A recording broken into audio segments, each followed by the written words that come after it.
सगळ्या ठिकाणी व्यवस्थित इंडस्ट्रीयल प्लग सॉकेट असलेले मोठेच्या मोठे बोर्ड मध्ये ठेवून त्याच्यावरती कामं केली जातात. साईट सुरू झाली की आधी अर्थपिट्स खणली जातात. खूपच व्यवस्थित काम तिथे आता चालू आहे. म्हणजे मी परदेशातली पण काही कामं बघितली आहेत, मला ते जवळपास त्या तोडीचं काम वाटलं. तर सांगायचा उद्देश एवढाच होता की कन्स्ट्रक्शन साईटवर सुद्धा या प्रकारची काळजी लोक घेतात. आणि सी इलेक्ट्रिकल ऍक्सिडेंटच्या बाबतीत एक अजून छोटासा म्हणजे काय म्हणतात फॅक्ट अशी आहे की ते खूप रेअर असतात. रोज उठून सकाळ संध्याकाळी होतात असं नाही, पण होतात त्यावेळेला ते फेटल असू शकतात. माणसाच्या जीवाशीच तो खेळ असतो. आणि कन्स्ट्रक्शन साईट्सवर एस्पेशली कुठेतरी वर काम करत असताना शॉक बसला तर आम्ही ज्याला सेकंडरी इफेक्ट्स म्हणतो इलेक्ट्रिकल शॉकचे, ते पण जास्त प्रिडॉमिनंट होऊ शकतात. कारण वरून माणूस शॉक बसल्यावर खाली पडणं किंवा अशा गोष्टी पण घडू शकतात.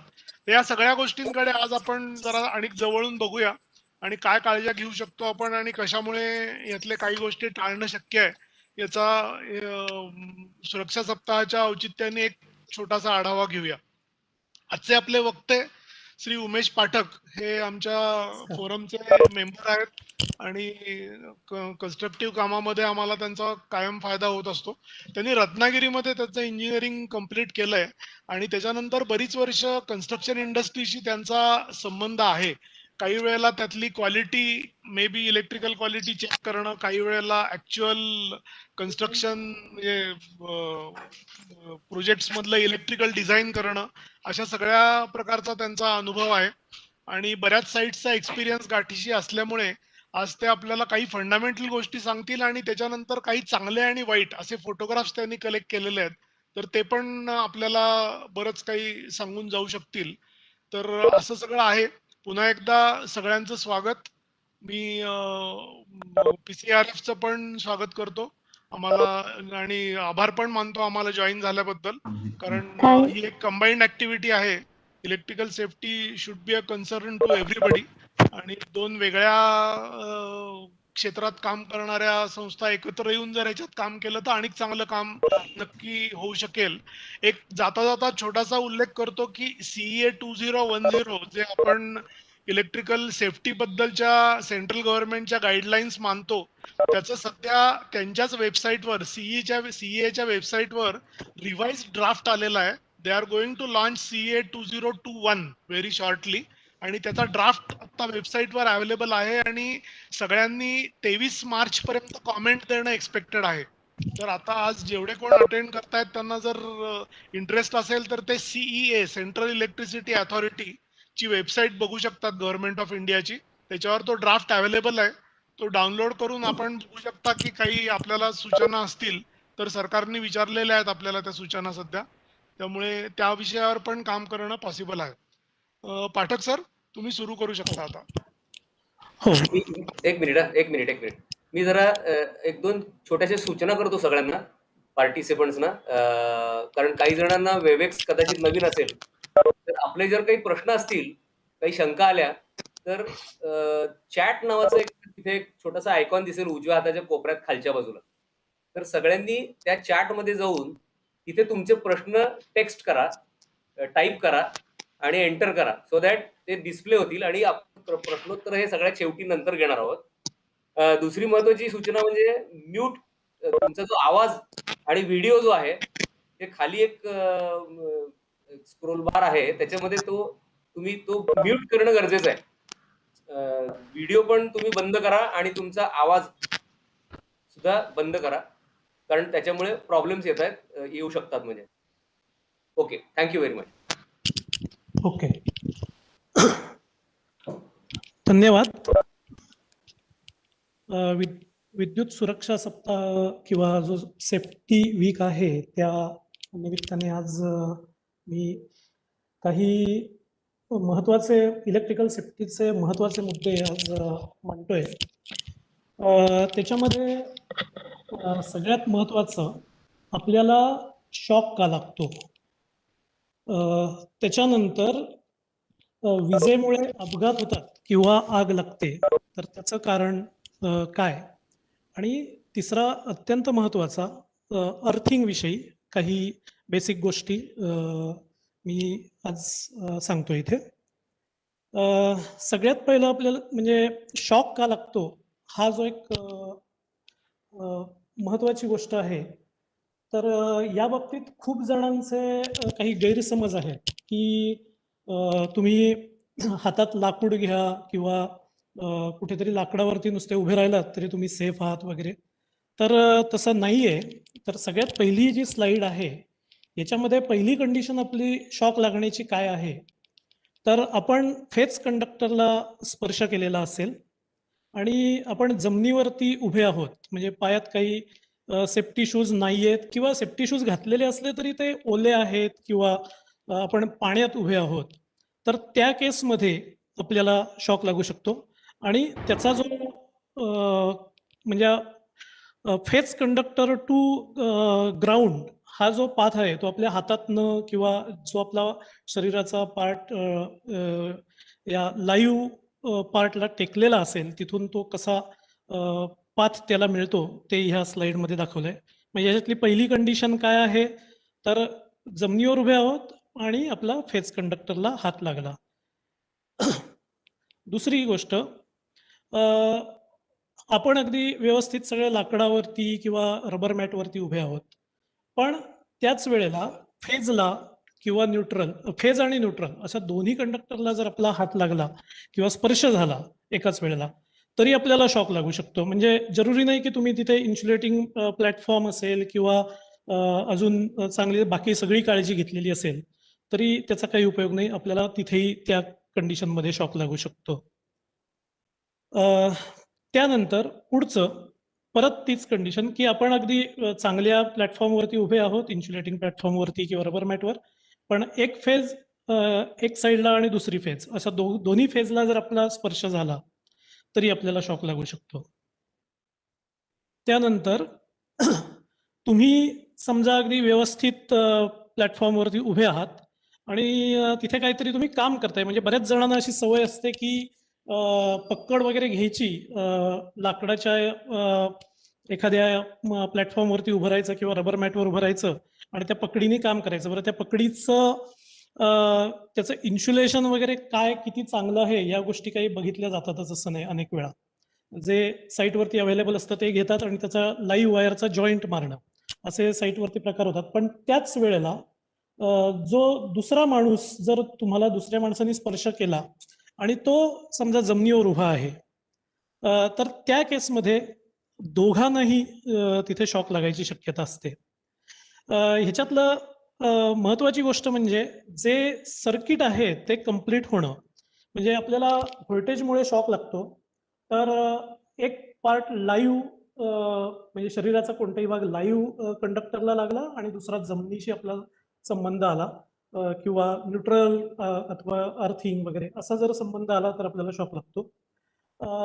तुम्हाला एक म्हणजे व्यवहारातलं रोजचं उदाहरण माहिती असेल की जे पक्षी एका तारेवर बसतात तर त्यांना शॉक लागत नाही. याचं कारण म्हणजे ते एकाच तारेवरती असतात आणि मग बरेच वेळा असं दिसतं की ते जे वटवाघळ वगैरे की त्यांचे असे मोठे पंख असतात, तर ते असे उडताना दोन तारांना जर त्याच्या स्पर्श झाला, म्हणजे दोन फेज असतील किंवा फेज न्यूट्रल असेल, तर त्या केसमध्ये त्यांना तिथे शॉक लागतो आणि ते लगेच तिथे चिकटून पुढे काय होतं ते आपण पाहिलेलं आहे अनेक वेळा. तर ही म्हणजे आपल्या शरीराला शॉकचा धोका कसा असतो, तर ह्या सगळ्या गोष्टी महत्वाच्या आहेत. त्या व्यतिरिक्त म्हणजे आता शॉक लागायची कारणं काय काय आहेत.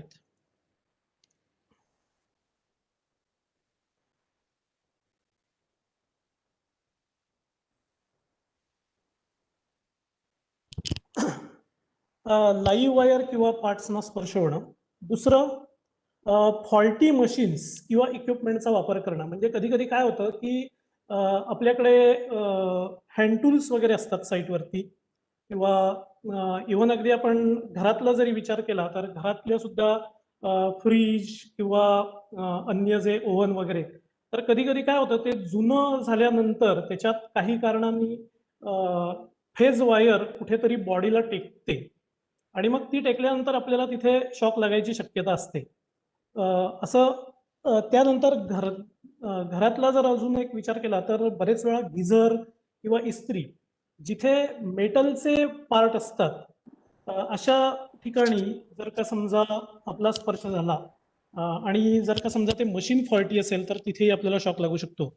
अनेक वेळा आपल्याला असं लक्षात आलं असेल की घरामध्ये आपल्याला नळाला हात लावला की शॉक लागतो. तर याचा अर्थ त्या बिल्डिंगमध्ये कोणाकडचा तरी गिझर किंवा एखादं इक्विपमेंट जे डायरेक्ट पाण्याच्या लाईनला जोडलेलं असतं ते फॉल्टी असतं आणि त्याच्यामुळे आपल्याला तिथे अशा हाताला असं झिणझिण्या येणं किंवा झटकाही बसू शकतो. त्यानंतर अजून एक जर तुम्ही पाहिलं की घरात आपल्या स्विचबोर्ड वगैरे जे असतात ते अनेक वेळा असे सारखे वापरून खराब होतात. तर तेव्हा बरेच जण काय करतात की पाण्यात एखादा फडका बुडवतात आणि ते पुसायला जातात. आता ते पुसताना खूप वेळा त्यातलं जे पाणी असतं ते त्या स्विचबोर्डमध्ये जातं आणि नंतर आपण जेव्हा ते ऑपरेट करायला जातो तर तिथेही आपल्याला असं शॉक लागल्यासारखं जाणवतं. तर हेही एक कारण असू शकतं. साईटवरती बऱ्याच वेळेला जी मशीन्स असतात म्हणजे स्टील कटिंग बेंडिंग मशीन्स असतात, त्याच्यानंतर वेल्डिंग मशीन असतात. वेल्डिंग मशीनची तर आपण अनेक वेळा त्याची काय अवस्था असते साईटवरती ते असं पूर्ण उघडलेलं असतं आणि तसंच्या तसं ते आणून जोडतात आणि ते काही त्याचा मेंटेनन्स वगैरे खूप कमी असतो. खूप साईटवरती असं बघायला मिळतं की व्यवस्थित असं झाकलेलं असं मशीन आणतात. तर त्या मशीनमध्ये ऍक्च्युली हिटिंग वगैरे होतं आणि ते हिटिंग जेव्हा होतं त्यावेळेला त्याचं वायरचं जे इन्सुलेशन असतं ते खूप वेळा खराब होतं आणि ते त्याच्या मेटलच्या पार्टला कुठेतरी टेकतं आणि खूप जणांना सवय असते की ते चालू कंडिशनमध्ये एका ठिकाणाहून उचलून दुसऱ्या ठिकाणी घेऊन जायचं. मग त्यावेळेला तिथे आपल्याला तिथे अपघात व्हायची ती शक्यता असते. दुसरं जी हँड टूल्स असतात त्याचाही मेंटेनन्स नसतो. आता काही जी मशीन्स असतात तर त्याच्यावरती असे 2 चौकोन चं मार्किंग असतं. त्या 2 चौकोन मार्किंगचा अर्थ असा की ते डबल इन्सुलेटेड असतात आणि त्या मशीनचं जर पाहिलं जी पिन असते त्याला 2च टर्मिनल दिलेले असतात फेज आणि न्यूट्रलचा. तर तिथे अर्थिंगची गरज नसते. पण जर तुमचं ते मशीन प्रॉपर मेंटेन असेल तर त्याचा उपयोग आहे. जरी अगदी डबल इन्सुलेटेड असलं आणि तुम्ही सारखं सारखं वापरून त्याच्यावरचं इन्सुलेशन डॅमेज झालेलं असेल तर आपल्याला तिथे शॉक लागण्याचा धोका असू शकतो. त्यानंतर बरेच वेळा स्ट्रीट लाईट पोलचे बरेच स्ट्रीट लाईटचे एक 2-3 व्हिडिओ आता काही दिवसापूर्वी आपण पाहिले असतील की मुलं खेळत असतात आणि त्यातला कोणीतरी जाऊन तिथे त्या पोलला असा हात लागतो. ते एक बाईचा पण एक व्हिडिओ आता काही दिवसापूर्वी आला होता. तर तिथेही तसंच होतं की अनेक वेळा त्या पोलचं आतलं वायरिंग किंवा जे केबलिंग असतं ते व्यवस्थित झालेलं नसतं किंवा अनेक वर्ष झाल्यामुळे त्याचं इन्सुलेशन डॅमेज झालेलं असतं. कोणी उंदीर बिंदीर वगैरे त्यांनी चावून हळूहळू एक एक त्यातला जो लाईव्ह पार्ट आहे किंवा फेज ती त्या पोलला टेकते आणि त्याला अर्थिंग नसते अनेक वेळा. त्यामुळे तिथेही आपल्याला शॉक लागू शकतो. कन्स्ट्रक्शन फेजमध्ये अजून एक जर पाहिलं असेल तर जे स्लॅब चालू असतं ना किंवा जे वरती स्टीलचं वगैरे काम चालू असतं स्टील प्लेसमेंट किंवा तर त्यावेळेला तिथे हॅलोजन किंवा फ्लड लाईट लावले जातात. आता ते लावताना बरेच वेळा असं होतं की ते जे स्टील असतं उभं म्हणजे बीमचं त्याला डायरेक्ट ते बांधतात. म्हणजे आम्ही अनेक वेळा असं साईटवरती सांगितलेलं आहे की तुम्ही ते जे लाईट फिटिंग आहे त्याला तुम्ही एक लाकडाचा कोणता तरी एखादा पार्ट किंवा काय म्हणू आपण एखादी रीब वगैरे असेल तर त्याला ते फिटिंग बांधा आणि मग ते तुम्ही स्टीलला किंवा कुठे जिथे उभं करायचं असेल की जेणेकरून त्या लाईट फिटिंगचा डायरेक्ट कॉन्टॅक्ट त्या स्टीलशी होणार नाही. अशा पद्धतीने ते फिटिंग बांधा. दुसरं खूप वेळा त्यांना सवय असते की एका बाजूचं काम झालं की ते त्या लाईट फिटिंगची हलवाहलवी केली जाते. तर तेव्हा ते बंदही केलं जात नाही आणि तसंच चालूमध्ये इकडे त्याची डायरेक्शन बदल किंवा दुसऱ्या ठिकाणी नेऊन बांध वगैरे अशा गोष्टी केल्या जातात. आता LED आल्यामुळे थोडंसं या बाबतीत थोडी सेफ्टी किंवा जे त्याच्यामुळे जे अपघात व्हायचं प्रमाण आहे हे थोडं कमी झालंय. पण पूर्वी हॅलोजन वापरल्या जायच्या. म्हणजे अजूनही काही ठिकाणी आहेत हॅलोजन. तर त्या हॅलोजन मध्ये प्रचंड हिटिंग व्हायचं आणि त्यातले जे आतल्या ज्या तारा होत्या त्या बॉडीला टेकायच्या आणि मग ती डायरेक्ट कोणीतरी तिथे हात लावला की मग त्याला झटका बसला. आणि दुसरी त्या लोकांना सवय असते की असं पूर्ण हाताला अशी ती वायर गुंडाळत गुंडाळत पुढे जायचं आणि कुठेतरी नेऊन तो लावायचा. तर त्या केसमध्ये त्यांना जरी झटका बसला तरी ते त्यांना बॉडीपासून पटकन वेगळंही करता येत नाही. आणि मग तिथे शॉक लागून त्याचा ऍक्सिडेंट व्हायचे चान्सेस भरपूर असतात. त्यानंतर बरेच वेळा असं होतं की त्याच्या म्हणजे वरती जी मशीन्स असतात, व्हायब्रेटर्स असतात किंवा अजून लाईट्स असतात किंवा अन्य मशीन्स किंवा त्याचे बोर्ड आणि त्याच्या ज्या वायर्स असतात ह्या इथेच अशा खाली टाकलेल्या असतात, स्लॅबवरती म्हणा किंवा जमिनीवरती. त्याचे जॉईंट्स जर तुम्ही खूप वेळा पाहिलेत तर ते जॉईंट काहीतरी साधं एखादं प्लॅस्टिक गुंडाळायचं. त्याच्यानंतर कधी कधी अगदी म्हणजे ते बँडेड वगैरे जे येतं ना किंवा ज्या आपण जखम झाल्यावरती जी ते कापडाची जी पट्टी वगैरे असते त्यानेही ते जॉईंट्स तिथे गुंडाळले जातात. म्हणजे जेणेकरून असं फक्त ते दाखवलं जातं की तो जॉईंट आपण हे केलं, इन्सुलेटेड केलेलं आहे अशासारखं. पण ते जे जॉईंट्स आहेत ते खूप वेळा असं होतं की जमिनीवर असतात कुठेतरी पडलेले. तिथे ओला म्हणजे कन्स्ट्रक्शन चालू असताना अनेक वेळा तिथे पाणी वगैरे या गोष्टी असतात आणि तो जमिनीवरही पडलेला असतो. तर त्या वेळेलाही आपल्याला तिथे त्या समजा पाण्याच्या त्या परिसरात तिथे गेला तरी सुद्धा आपल्याला तिथे शॉक लागू शकतो. जरी अगदी ते पाणी जमिनीवर आहे तरी असा अर्थ नाही की डायरेक्ट त्या अर्थिंग झाली वगैरे, असं नाहीये. आपल्याला त्या पाण्यात आपला जर चुकून तिथे पाय पडला आणि तो जॉईंटही तिथे आहे तर आपल्याला शॉक लागू शकतो.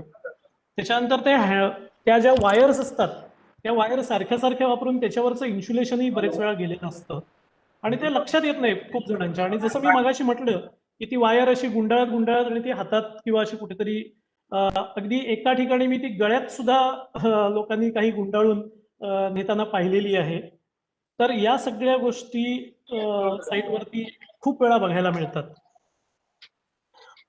त्यानंतर साईटवरती लेबर कॅम्प असतात आणि ते लेबर कॅम्प जर पाहिले तुम्ही तर इथे बऱ्याचशा ज्या शेड असतात त्या पत्र्याच्या असतात आणि त्या पत्र्याच्या बाहेरनं एक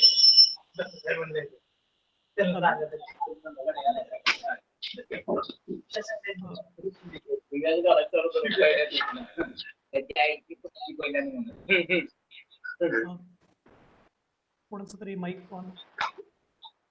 त्या लेबर कॅम्पचे तिथे जर तुम्ही पाहिलं तर ते पत्र्याच्या शेड असतात आणि कुठेतरी एखादा डिस्ट्रीब्युशन बोर्ड त्या लेबर कॅम्पसाठी दिलेला असतो आणि तिथनं केबल फिरवतात. ती केबल त्या केबलला जिथे जिथे प्रत्येक घर जे तिथे बनवलेलं असतं तिथे टॅप करण्यासाठी असं पुढे. हॅलो उमेश पाठक उमेश पाठक. हॅलो जरा माईक म्यूट करता का? 5 मिनिटाच्या आत.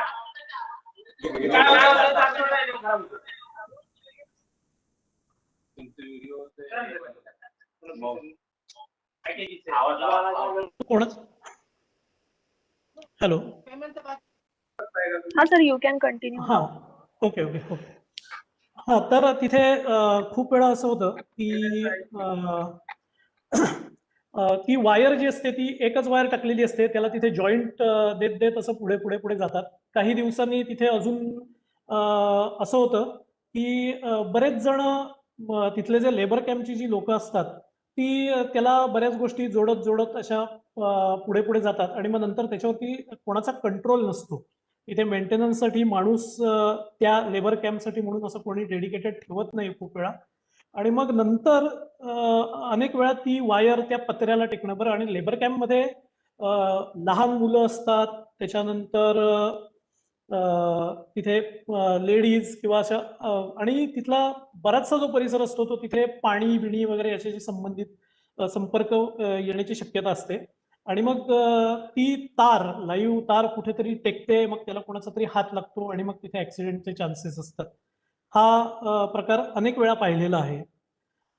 तर त्याच्यासाठी आता काय काय उपाययोजना करायच्या, म्हणजे आता आपण साधारण शॉक कसा लागतो ह्या गोष्टी आपण पाहिल्या. म्हणजे या व्यतिरिक्तही अन्य कारण म्हणजे थोडक्यात काय तर आपला कुठे लाईव्ह पार्टला म्हणजे फेजला जर स्पर्श झाला आणि दुसरा जसं मगाशी मी ते जे स्केच दाखवली होती तर तशा पद्धतीने जर आपला कुठे अजून फेज आणि earthing, phase neutral, phase two phase असा स्पर्श झाला तर आपल्याला शॉक लागतो.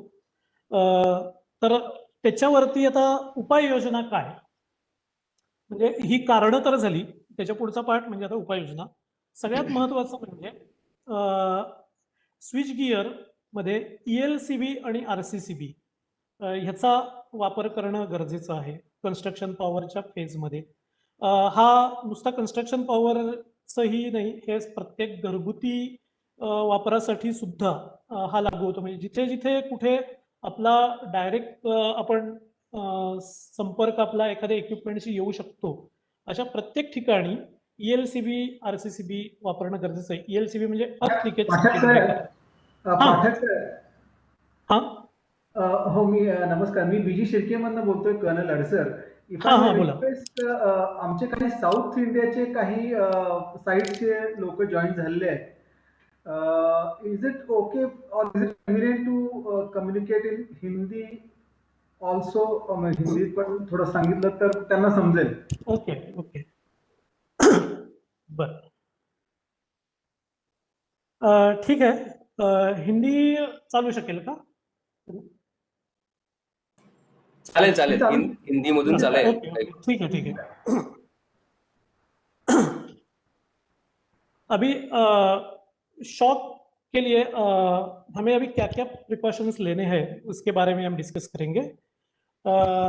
ELCB और RCCB हमें यूज करना चाहिए. उसका रेटिंग भी 30 मिली एम्पियर होना चाहिए, क्योंकि अगर आपने उधर कुछ ज़्यादा रेटिंग का मतलब 300 मिली एम्पियर वगैरह ऐसा अगर यूज किया तो शायद आपको पूरा प्रोटेक्शन नहीं मिलेगा अगेंस्ट शॉक. दूसरी बात है, जितने भी इक्विपमेंट है, जैसे कि साइट पे हमें जितने भी मशीन्स रहते हैं, हर एक मशीन के लिए बॉडी अर्थिंग होना जरूरी है. मतलब स्टील कटिंग, बेंडिंग, बाद में जो भी इक्विपमेंट है साइट पे, सभी मशीन में बॉडी अर्थिंग होना जरूरी है. तीसरी बात, वायर का जो जॉइंट है वो पहले तो जितना मिनिमम आप अवॉइड करेंगे उतना अच्छा है. कम से कम जॉइंट रखना है वायर में. जो हम कंस्ट्रक्शन फेज में जो पावर सप्लाई वगैरह लगता है उसके लिए जो हम स्विच बोर्ड अपने एक्सटेंशन बोर्ड्स वगैरह लेते हैं उसके लिए कम से कम जॉइंट रखना है. अगर फिर भी जरूरत है तो जॉइंट के लिए इलेक्ट्रिकल इंसुलेटेड टेप लगाना जरूरी है. दूसरी बात, सभी जॉइंट आपको ऊपर रखने हैं, मतलब हाइट पे रखना है. और ये जॉइंट कहीं भी किसी मेटल या जो स्टील वगैरह है उसके कांटेक्ट में नहीं आना चाहिए. अदरवाइज कभी कभी क्या होता है कि जॉइंट तो किया है लेकिन कुछ दिन बाद ये जॉइंट हीट होके उसका जो इंसुलेशन है वो भी डैमेज हो जाता है और अंदर का जो कंडक्टर है वो एक्सपोज हो जाता है. तो फिर से ये एक्सीडेंट का चांस होता है. तीसरी बात, रबर मैट का यूज होना जरूरी है. जिधर जिधर हम पैनल इंस्टॉल करेंगे सभी जगह उसके सामने अप्रोप्रिएट रेटिंग का रबर मैट होना जरूरी है. रबर मैट अगर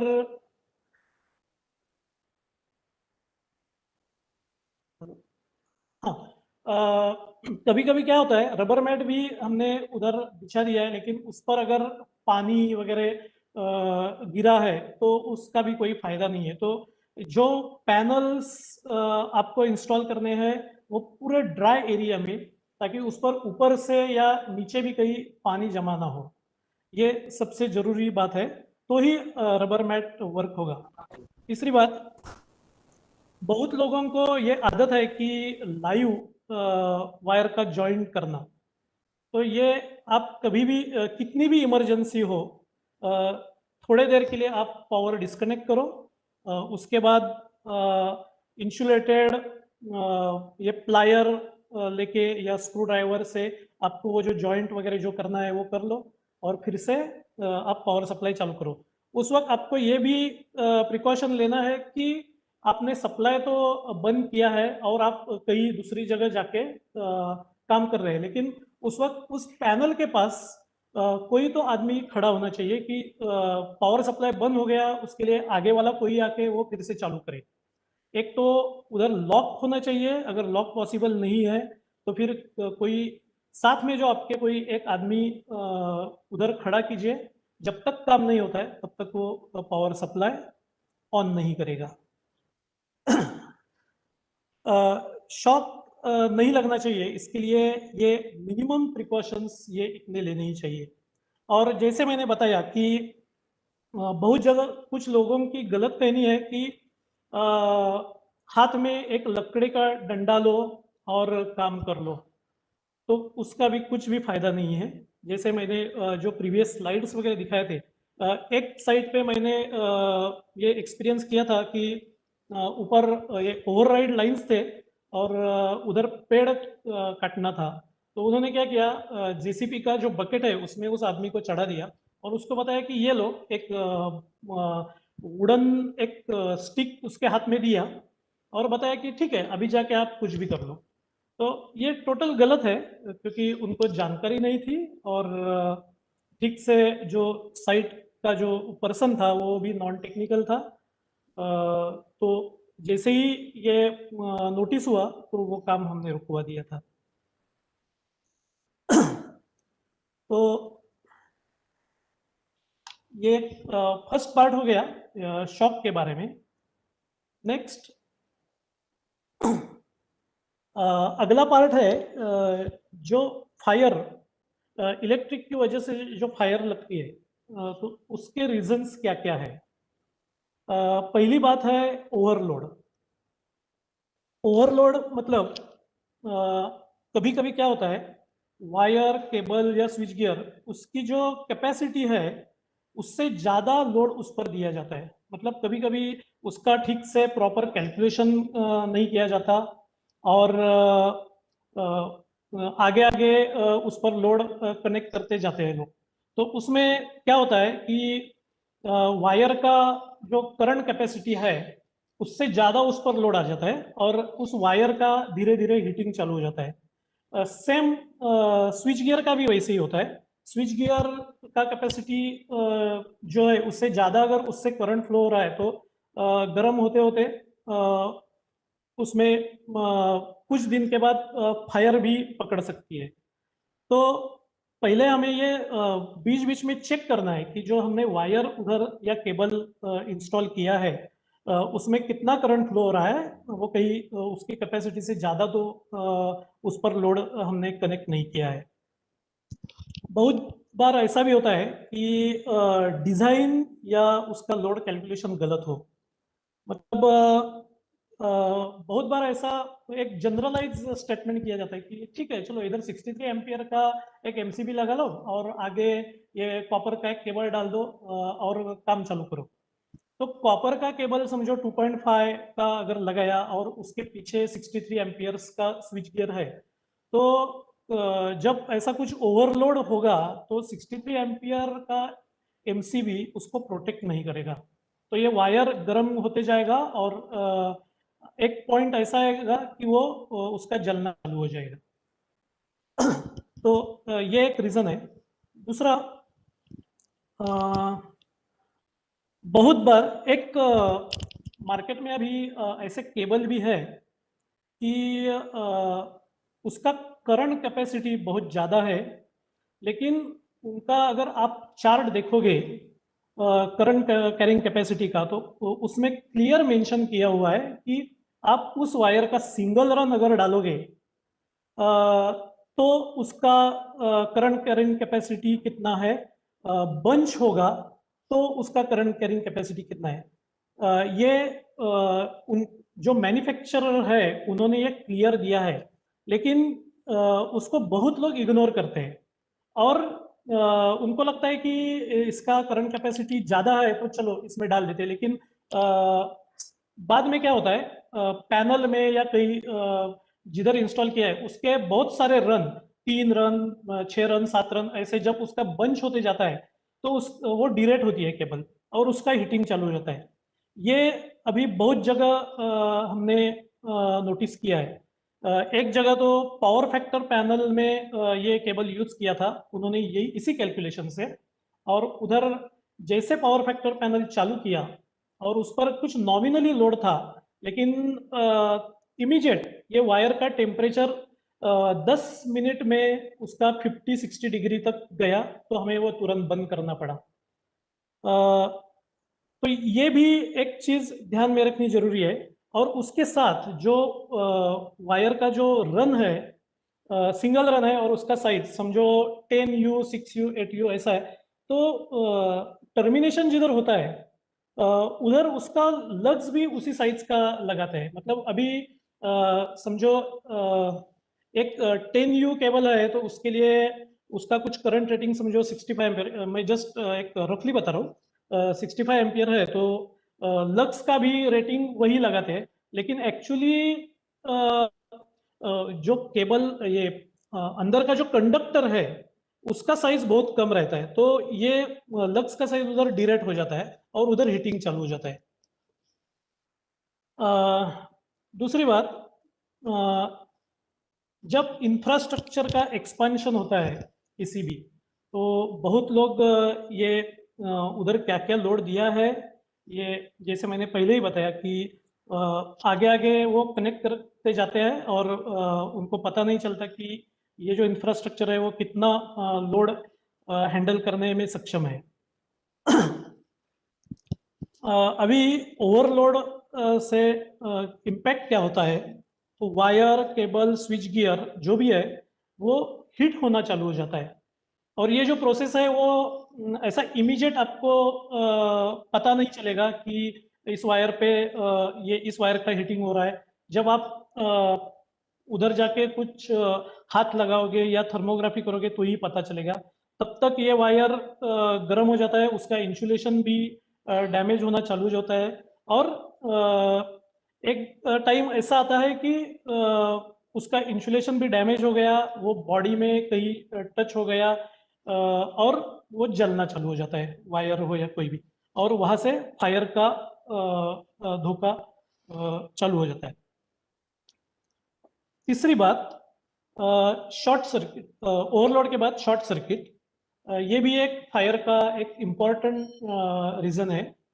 शॉर्ट सर्किट मतलब क्या है कि फेस टू फेस वायर का कांटेक्ट हो गया, दूसरा फेस टू न्यूट्रल या फिर phase to earthing. Short circuit मतलब डायरेक्ट दोनों वायर कनेक्ट होना, और ये जो कंडीशन होती है तो उस वक्त स्पार्किंग हो जाता है, बहुत बड़ा स्पार्किंग, या फिर ऐसा एक एक्सप्लोजन जैसी कंडीशन हो जाती है। और उस वक्त साइड में अगर कुछ जो भी लकड़े का वगैरह ऐसा कुछ अगर आपने रखा है तो वो फायर इमीडिएट कैच कर भी सकता है।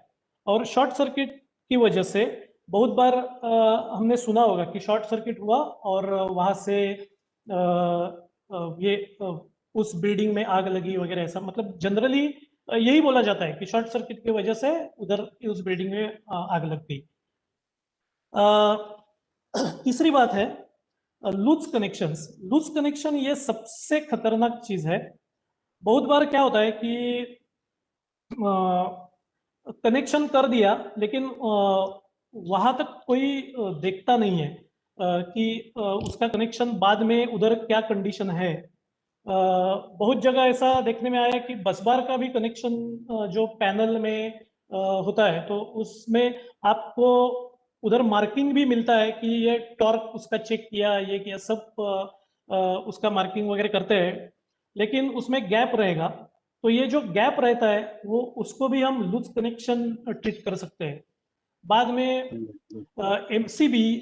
एमसीबी हो या किसी स्विच गियर का कनेक्शन, केबल का connection, cable to cable connection, अगर ये जॉइंट ठीक से नहीं हुआ है तो उसका जो इम्पैक्ट है वो इमीडिएट आपको कभी भी दिखाई नहीं देगा। ये लॉन्ग टर्म प्रोसेस रहता है और लूज कनेक्शन की वजह से उधर थोड़ा हीटिंग चालू होके उसका केबल जलना चालू हो जाता है और एक दिन ऐसा पॉइंट आता है कि उधर फायर इंसिडेंट्स होते हैं। लूज कनेक्शन की वजह से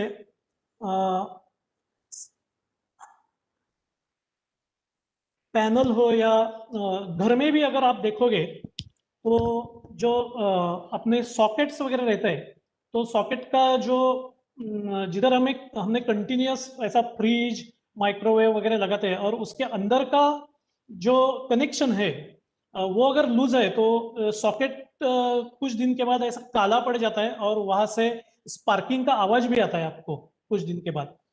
सॉकेट हो या स्विच हो, कहीं भी जगह जो भी जिधर भी लूज कनेक्शन है वहां से ये प्रॉब्लम चालू हो जाता है। चौथी बात, फॉल्टी मशीन्स। फॉल्टी मशीन्स मतलब बहुत बार ऐसा होता है कि मशीन का मेंटेनेंस ठीक से नहीं होता है। उसका किसी साइट पे यूज होने के बाद उसको गोडाउन में डाल देते हैं, उसका इंसुलेशन क्या हुआ है, उसका वायर का कंडीशन क्या है, वो गर्म होके उसके अंदर के स्पेयर पार्ट्स का क्या पोजीशन है, ये देखते नहीं है। सिमिलरली हमने बहुत बार ये देखा है, जो ट्रांसफार्मर का जो ट्रांसफार्मर के पास जो फायर के इंसिडेंट्स हुए तो उसका भी कारण यही है कि उसका मेंटेनेंस ठीक से नहीं किया जाता। ट्रांसफार्मर भी एक मशीन ही है, अगर उसका भी ऑयल फिल्ट्रेशन या उसमें कुछ ऑयल लीकेज का प्रॉब्लम है, ये अगर हमने देखा नहीं तो कुछ दिन के बाद गर्म होके वो ब्लास्ट हो जाता है और वहां से और उधर ये फायर पकड़ लेती है इमीडिएट।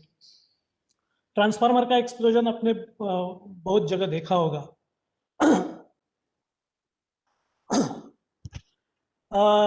इसके लिए अभी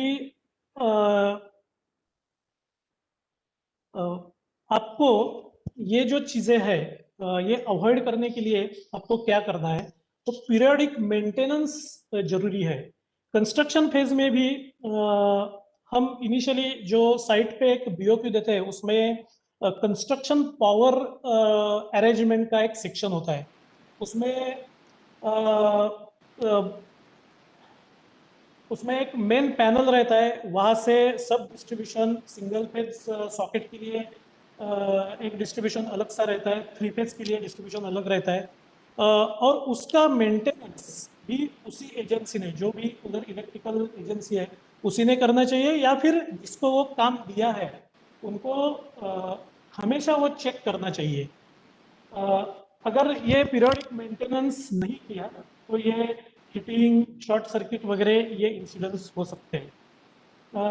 दूसरी बात, अगर आपके पास थर्मोग्राफी का मीटर है तो वो भी यूज करना अच्छा है। मतलब आपको वायर फिजिकली देख के पता नहीं चलेगा बहुत बार, तो अगर थर्मोग्राफी मीटर है तो इमीडिएट आपको अगर कुछ केबल गर्म हो रहा है या कुछ भी है तो उसमें इमीडिएट इंडिकेट हो जाता है और आपको पता चलेगा कि ये केबल गर्म हो रहा है, उसका शायद जॉइंट का प्रॉब्लम है या पूरा केबल ही गर्म हो रहा है, या मतलब उस पर कुछ ज़्यादा लोड है ऐसा।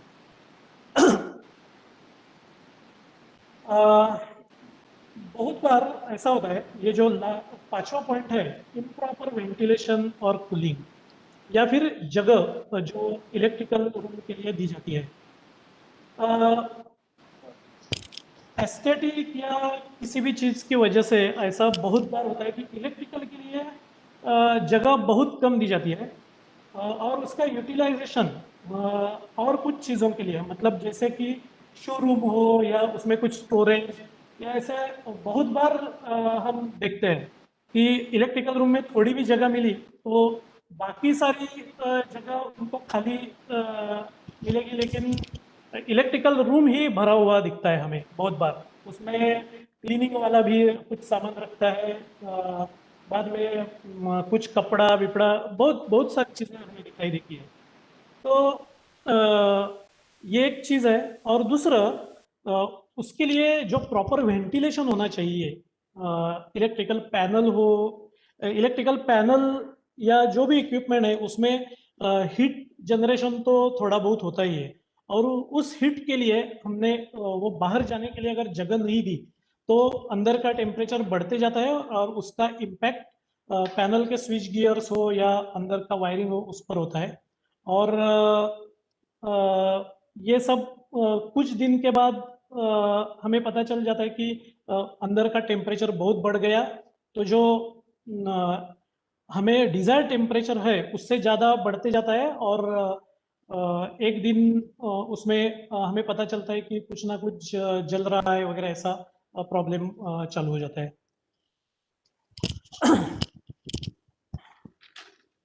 ये आग लगने के जो भी रीजंस है, ये मतलब जो मेजर कारण है ये 5 कारण हो सकते हैं। उसके अलावा भी कुछ माइनर कुछ चीजें हो सकती है। बाद में सबसे इम्पॉर्टेंट पार्ट जो इलेक्ट्रिकल इंस्टॉलेशन में होता है वो अर्थिंग, जो सबसे निग्लेक्टेड है। बहुत लोगों को ऐसा लगता है कि अर्थिंग मतलब एक जस्ट फॉर्मेलिटी है।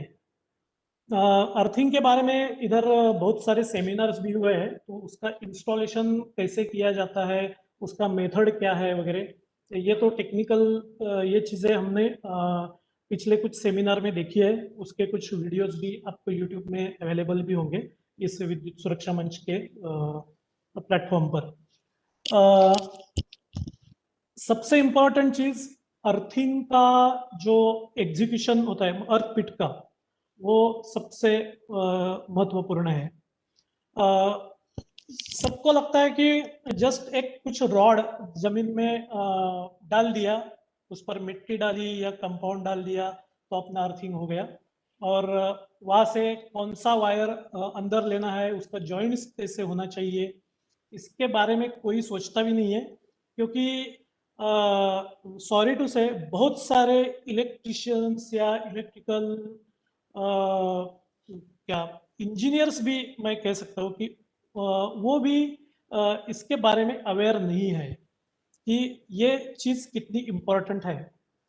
पिछले जो भी अपने पॉइंट थे, शॉक लगना या ओवरलोड, शॉर्ट सर्किट, इसमें भी अपना अर्थिंग का क्या रोल है और उससे हम प्रोटेक्शन कैसे ले सकते हैं, ये सबसे इम्पोर्टेंट है। ये मैं अभी बताने जा रहा हूँ। अगर किसी मशीन के बॉडी में अर्थिंग कनेक्ट किया है तो पहली बात, जो शॉक का जो ये हमें जैसे मैंने बताया कि शॉक लग सकता है वगैरह, तो ये पहली बार एलिमिनेट हो जाता है। मतलब जो शॉर्ट सर्किट बताया कि फेज और अर्थिंग ये एक जैसे शॉर्ट सर्किट ही है, तो अगर बॉडी में हमने अर्थिंग कनेक्ट किया है और अंदर का कोई भी वायर बॉडी में टच हो गया तो उधर शॉर्ट सर्किट हो गया। तो उसके बाद अपना जो एमसीबी वगैरह है वो ट्रिप हो जाएगा। मतलब हमारा हाथ भी उस वक्त लगता है, तो उससे पहले ही जैसे ही अंदर से कुछ वायर टच हो जाता है तो वो ट्रिप होगा और इससे हमें प्रोटेक्शन मिलेगा।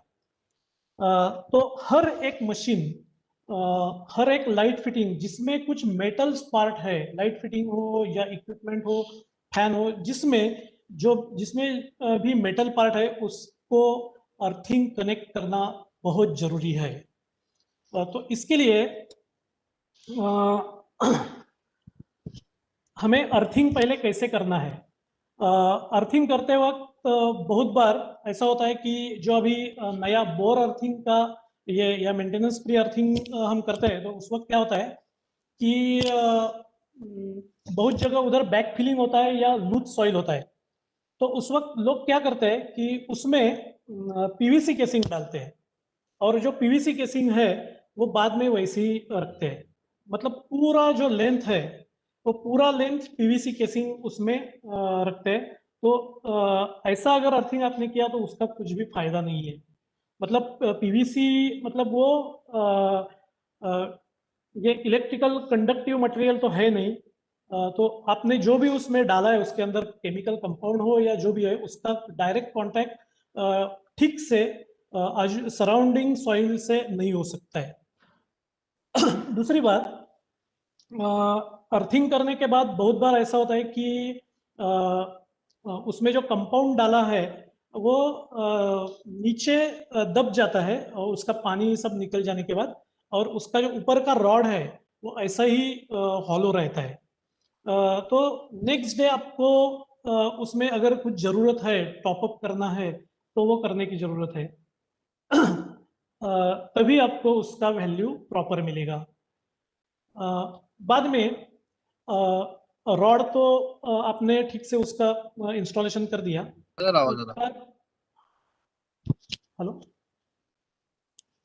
हाँ, आपने रॉड तो डाल दिया, लेकिन उसका जो कनेक्शन है वो कनेक्शन भी करते वक्त आपको एक चीज ध्यान में रखनी है कि जीआई स्ट्रिप हो, कॉपर स्ट्रिप हो या जो भी एल्यूमिनियम, जो कनेक्शन होता है उसका वो दोनों स्ट्रिप के बीच में जीरो गैप होनी चाहिए। इसके लिए आपको एक ऑप्शन है, उसको डबल नट बोल्ट से टाइट कर लो। दूसरा, ज्वाइन करते वक्त उसका जो सरफेस है वो सैंड पेपर से आपको क्लीन करना है। दोनों, मतलब जो कनेक्टिंग स्ट्रिप हो या अर्थ रॉड का जो ऊपर का कनेक्शन का पार्ट हो, आपको उसमें जो करोजन या जो भी रहेगा वो निकाल के डायरेक्ट ये टच होना चाहिए, तभी ये उसका कनेक्शन ठीक से हो जाएगा। तीसरी बात, आप अगर nut bolt double nut bolt possible नहीं है तो हम बहुत जगह ये रिकमेंड करते हैं कि टेस्टिंग के बाद और जो अंदर अपना पैनल हो या अर्थ बस हो वहां तक जितनी भी स्ट्रिप रन होगी उसको आप वेल्डिंग कर लो, वेल्डिंग ब्रेजिंग, उसके बाद उसको कर उस पर पेंटिंग वगैरह। मतलब उसका जॉइंट एकदम परफेक्ट हो जाएगा। सिंगल नट बोल्ट से कुछ दिन के बाद वो अगर कुछ थोड़ा बहुत इधर उधर हिलेगा पट्टी तो जॉइंट वो लूज हो जाता है। तो इसके लिए आपको अर्थिंग भी ये जॉइंट भी सभी जॉइंट ठीक से करने हैं। अर्थिंग करते वक्त एक चीज इंपॉर्टेंट है, जो 3 फेज लोड है उसको आपको डबल अर्थिंग कनेक्ट करनी है। सिंगल फेज हो उसको आपको सिंगल अर्थिंग काफी है।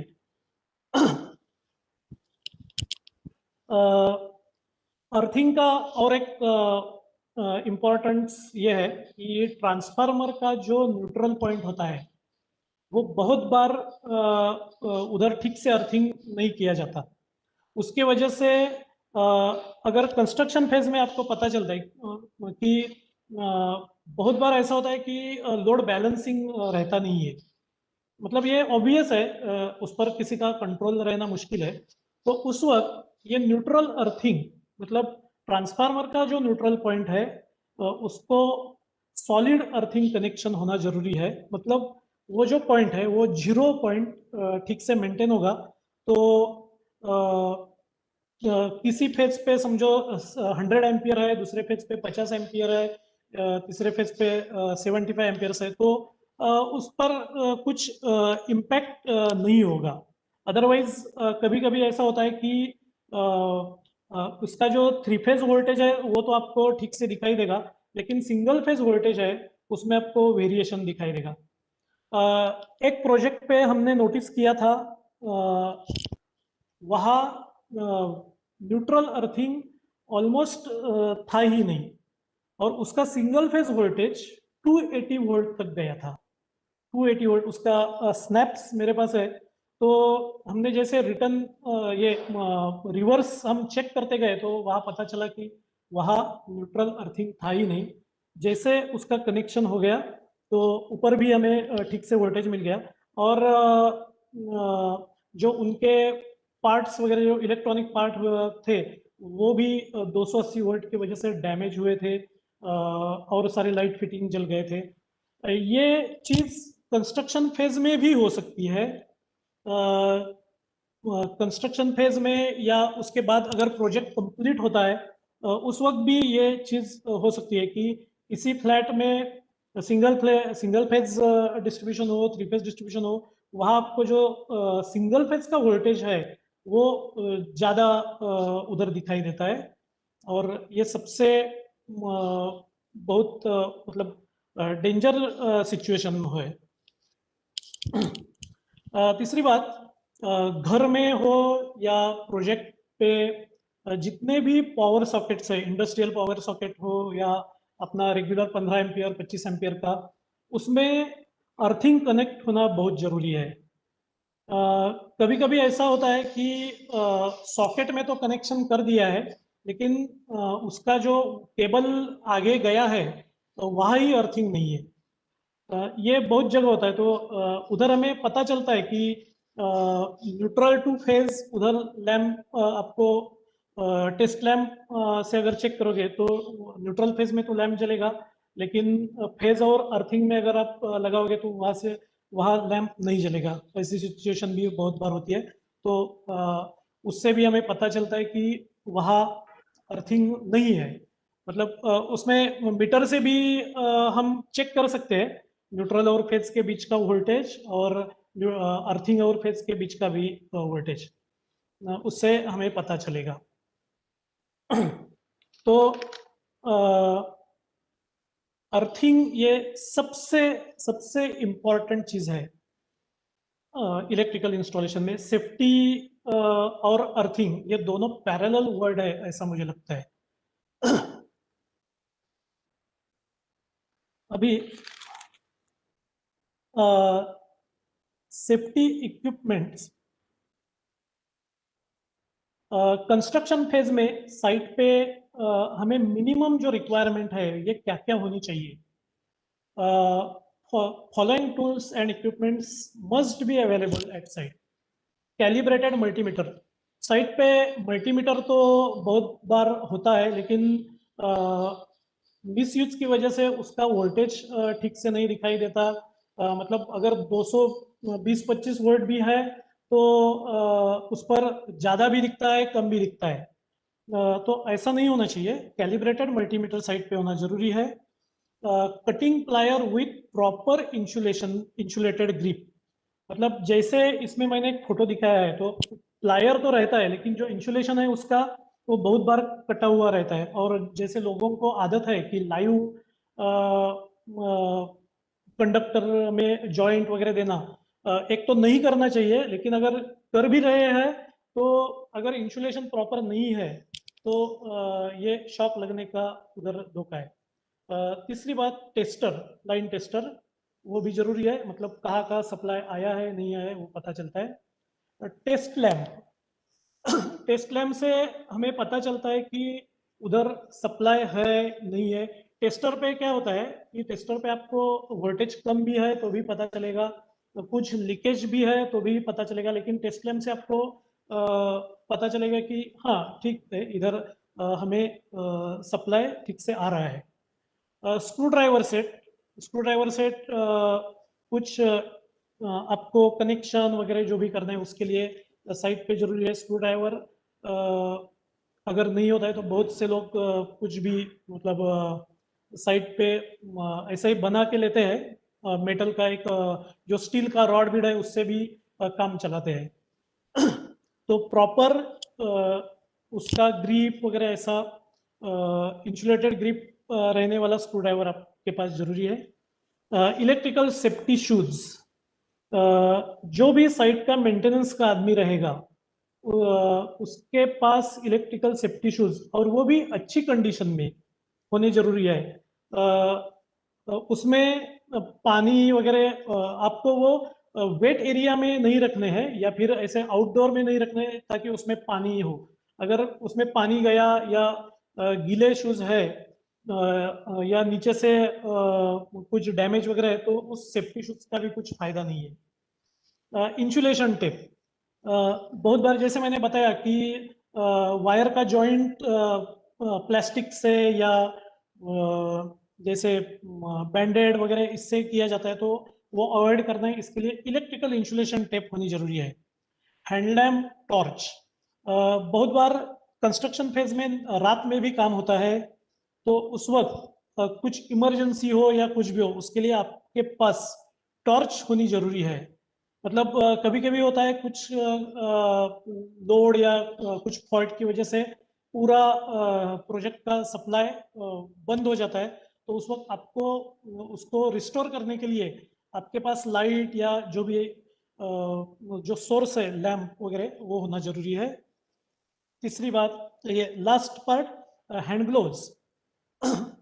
अगर एकदम वर्स्ट कंडीशन में आपको कुछ लाइव पार्ट में काम करना ही है, एक तो अवॉइड करना ही है, लेकिन अगर करना है या फिर कुछ स्विच गियर आपको ऑपरेट करने हैं, तो आपको ये हैंड ग्लोव्स हमेशा यूज करने हैं। मतलब जो इलेक्ट्रिशियन है उसके पास सेफ्टी शूज, हैंड ग्लोव्स, ये प्रॉपर इंसुलेटेड ग्रिप वाला प्लायर और टेस्टर, ये चीजें हमेशा उसके साथ एक होनी ही चाहिए। कभी भी कुछ भी प्रॉब्लम आया तो उसको ये कहीं भी जाके ढूंढो और बाद में मेंटेनेंस करो, ये चीज नहीं करनी चाहिए।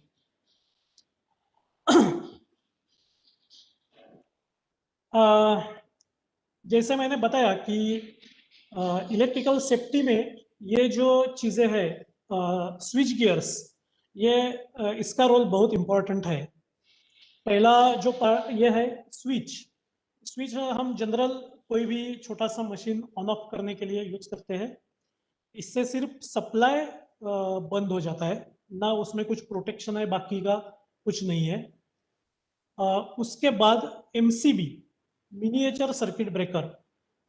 एमसीबी सिर्फ ओवरलोड और शॉर्ट सर्किट के लिए यूज किया जाता है, ओवरलोड और शॉर्ट सर्किट। उसके बाद एमसीसीबी, मतलब अगर हायर रेटिंग के लिए हमें या ज़्यादा लोड है तो 100 एम्पियर्स टू 125 एम्पियर्स 200 एम्पियर्स, तो उस वक्त हम एमसीसीबी में जाते हैं, मॉड्यूल बेस्ड सर्किट ब्रेकर।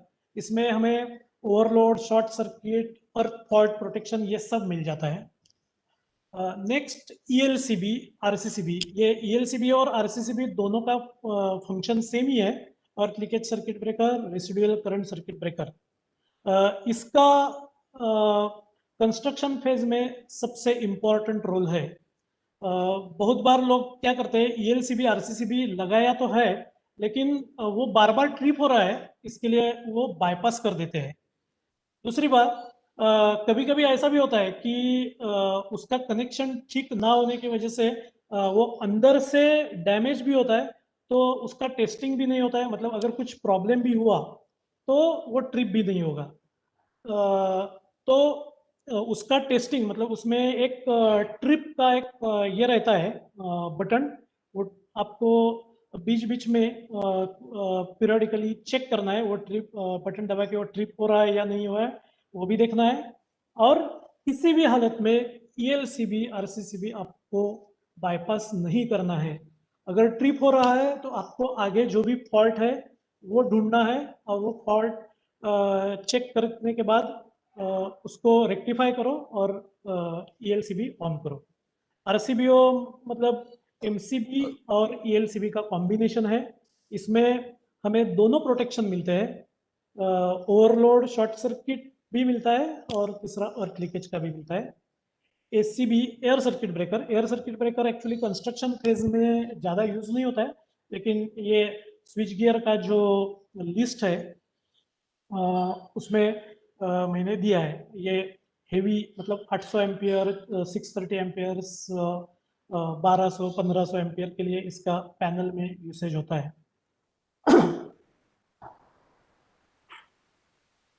इसके बाद important points related to electrical safety. All electrical rooms, panels, DBs shall be easily accessible. Construction phase हो या प्रोजेक्ट कंप्लीट हुआ हो, कोई इंडस्ट्रियल भी प्रोजेक्ट हो या घर का मतलब रेसिडेंशियल प्रोजेक्ट हो, सभी जगह ये जो पॉइंट्स है ये एप्लीकेबल है। इलेक्ट्रिकल रूम कभी कभी ऐसी जगह दी जाती है कि वहाँ पहुँचने के लिए आपको ठीक से जगह नहीं मिलती है। पैनल भी ऐसी जगह इंस्टॉल होते हैं साइट पे, क्योंकि जैसे मैंने बताया कि इलेक्ट्रिकल के लिए बहुत कम प्रायोरिटी दी जाती है, जबकि इलेक्ट्रिकल से ही प्रोजेक्ट आगे जा सकता है। मतलब अगर मशीन ही कोई ऑपरेट नहीं होगा तो प्रोजेक्ट नहीं जा पाएगा। घर में भी इलेक्ट्रिसिटी नहीं होगी तो हम घर में नहीं रह सकते, लेकिन उसको बहुत कम प्रायोरिटी या इम्पोर्टेंस दिया जाता है। एक प्रोजेक्ट पे मैंने देखा था जो डीबी है वो इतने हाइट पे रखा था तो वहां लैडर लेके भी पहुंचना मुश्किल था। तो ऐसी जगह ये पैनल डीबी या इलेक्ट्रिकल रूम नहीं होनी चाहिए, इजीली एक्सेसिबल होनी चाहिए। All indoor type panels DB switch board shall installed in dry areas. बहुत जगह ऐसा होता है कि बारिश हो या ऊपर से पानी जब गिरता है तो ये पैनल पे गिरता है, उसके लिए कुछ ठीक से प्रोटेक्शन नहीं दिया जाता है, या ऊपर कुछ पतरा वगैरह लगा के उस पर शेड लगा के ऐसा नहीं किया जाता है, तो ये सब अवॉइड करना है। तीसरी बात, electrical switch board equipment shall not be accessible to childrens. ये जो मैंने नीचे फोटो दिए है ना, ये आपको बहुत लोगों के घर में आपने एक्सपीरियंस किया होगा बच्चे क्या क्या कर सकते हैं। अभी एक जो नया ट्रेंड आ रहा है कि एस्थेटिक्स की वजह से जो अपना स्टैंडर्ड हाइट है या जिधर बच्चे हाथ नहीं लगा पाएंगे उस हाइट पे स्विच बोर्ड देना कुछ लोगों को प्रॉब्लमेटिक लगता है, क्योंकि ये दीवार का इलेवेशन उनको लगता है कि इलेक्ट्रिक बोर्ड की वजह से स्पॉइल होता है। तो बच्चों का ये बिहेवियर ही है कि उधर जाके सॉकेट में कुछ डाल दो, उधर हाथ लगा लो वगैरह। तो ये चीज़ें हमें किसी भी हालत में अवॉइड करना है। एस्थेटिक और सेफ्टी, इसमें सेफ्टी बिल्कुल कॉम्प्रोमाइज़ नहीं करनी चाहिए।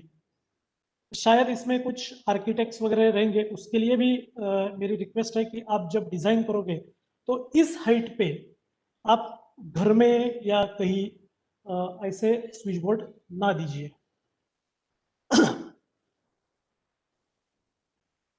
अर्थिंग शैल बी कनेक्टेड, ये पीछे भी मैंने बताया था कि ये एक्चुअली हम समरी देख रहे हैं। Earthing shall be connected to all machines, appliances, panel, DBs, power sockets.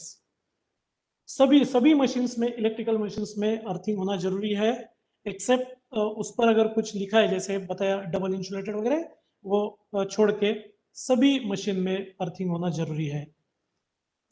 Separate switch boards conduits shall be used for installation of LV and power accessories.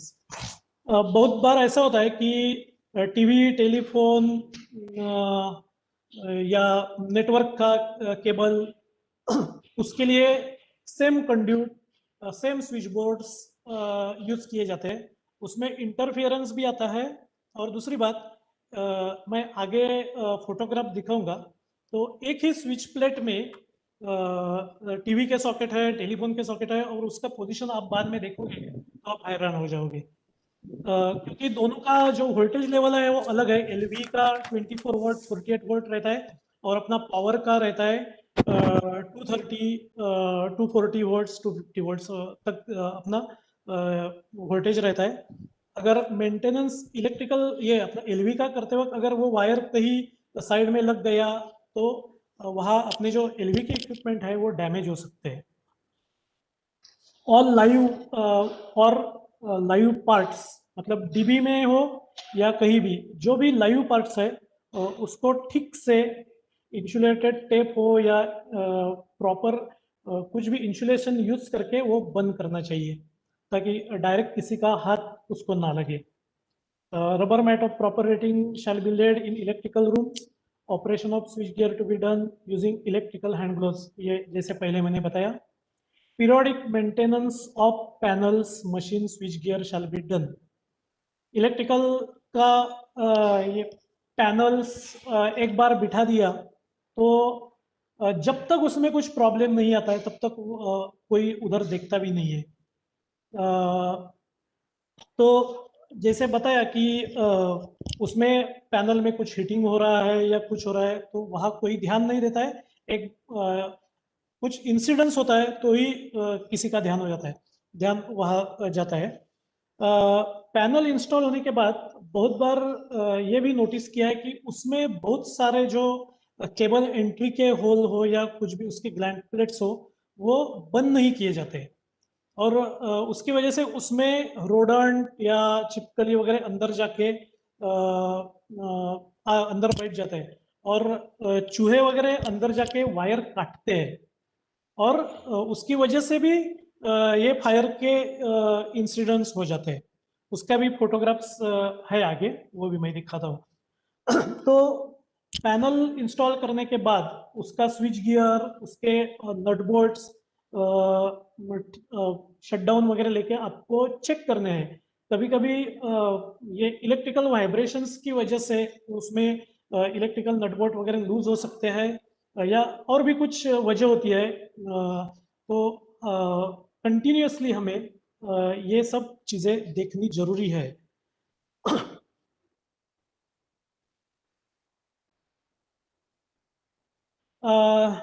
Electrical safety के लिए हमने एक साइट सेफ्टी के लिए एक चेकलिस्ट भी एक बनाई है एक, तो वो भी मैं दिखाता हूँ.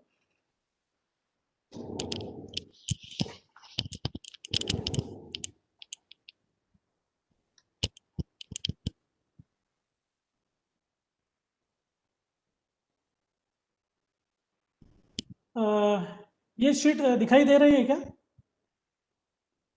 हेलो. यस यस, दिखती है दिखती है. ओके ओके ठीक है. इसमें थोड़ा जूम करो सर. जूम करूँ का? ओके थोड़ा सा. ओके. पिछली स्लाइड में जो भी मैंने सेफ्टी के टूल्स वगैरह बताए थे तो ये following tools, equipments and material in working condition shall be available on site. मतलब साइट पे तो है लेकिन वो अगर डॅमेज है. उजवीकडचा प्लस वापरून झूम करा म्हणजे दिसेल सगळ्यांना. हे का? हा हेच म्हणताय? हा तेच तेच. हा दिसतंय का? आणि मोठं करा, दिसतंय ना? जेवढं स्क्रीन आहे तेवढं मोठं केलं तरी ओके चालेल. Okay okay okay okay now you can scroll. Okay yes. हाँ, इसमें जो मैंने चीज़ें बताई थी वो सब आ गई है. अर्थिंग के टेस्ट पॉइंट क्या है? Earth pit constructed properly and working properly. मतलब कंस्ट्रक्शन फेज में भी आपको अर्थ पिट जो करना है वो फॉर्मेलिटी नहीं होनी चाहिए, वो ठीक से होना चाहिए. उसका वैल्यू ठीक से आ रहा है या नहीं है वो आपको चेक करना है. Earth resistance with in limit, मतलब जो ग्रिड का रेजिस्टेंस है वो अप टू 1 ओहम अगर मिलेगा तो अपना जो भी कंस्ट्रक्शन का जो नेटवर्क है उसको ठीक से प्रोटेक्शन मिलेगा. All earthing joints done properly. जैसे बताया कि डबल नटबोल्ट या वेल्डिंग से ये सब जॉइंट्स होने चाहिए. Earthing connected to all machines at site using proper size of conductor. मतलब 16 स्क्वायर mm तक जो अर्थिंग का साइज है वो फेज का जो भी साइज है वो सेम होना चाहिए. मतलब up to 16 square mm earthing conductor का साइज और फेज का साइज वो सेम होना चाहिए. उसके बाद फ्रॉम 35 स्क्वायर mm आप हाफ साइज ऑफ फेज डाल सकते हो. बाद में earthing connected to metal enclosure of DBs, switch boxes, industrial plug socket. मतलब अर्थिंग तो आपने किया है लेकिन जितने भी पावर पॉइंट या अपने जो यूटिलिटी बोर्ड दिए हैं उसको अर्थिंग ठीक से कनेक्ट किया है या नहीं, वो चेक करना है। मतलब आज किया है लेकिन कभी कभी वो कल कट भी हो सकता है किसी मूवमेंट की वजह से, तो वो भी आपको चेक करना है। Earthing connected to earth terminal of plug socket. DB switch box का जो बॉडी है उसको तो कनेक्ट कर दिया, लेकिन प्लग सॉकेट में भी कनेक्ट है या नहीं वो चेक करना जरूरी है। उसके बाद MCBs of proper rating use in every DBs and every circuit to avoid accident due to overload and short circuit. जैसे मैंने बताया कि जो प्रॉपर रेटिंग होना चाहिए, मतलब केबल छोटा है लेकिन एमसीबी का साइज ज़्यादा है, तो वहाँ कुछ उसका फायदा नहीं है। वायर जलेगा लेकिन एमसीबी ट्रिप नहीं होगा। PLCBs ऑफ प्रॉपर रेटिंग, मतलब 30 मिली एम्पियर्स होना जरूरी है। जहाँ डायरेक्ट कॉन्टैक्ट आदमी का होने का चांस है, ऐसे जो इक्विपमेंट है उसके पीछे जो भी बोर्ड है उसमें ELCB 30 मिली एम्पियर का होना जरूरी है। ऑल MCBs या डीबी जो भी है वो इजीली एक्सेसिबल होनी चाहिए। मतलब सिंगल MCB कभी कभी लगाया जाता है कई साइट पे, तो ऐसा ना हो कि वो कहीं ऊपर ऊंचाई पे लगाया है। Proper isolation of supply bye switches, मतलब हर एक मशीन के लिए बंद करने के लिए स्विच वगैरह होने चाहिए। कभी कभी ऐसा होता है कि जो एक्सटेंशन बोर्ड्स वगैरह जो साइट पे इंस्टॉल होते हैं उसमें स्विच खराब हो गया, इसके लिए डायरेक्ट सॉकेट पे वायर जोड़ दिया जाता है। तो जब उसको कनेक्शन करना है तो चालू में ही कनेक्शन करते हैं, या निकालना है तो अभी चालू में ही करते हैं। तो अगर उसका स्विच वगैरह कुछ डैमेज हुआ है तो वो रिप्लेस करना जरूरी है। General points, all DB switchboard extension boards are located in dry area and protected from water or rain. Sufficient number of sockets outlets are provided as per requirement.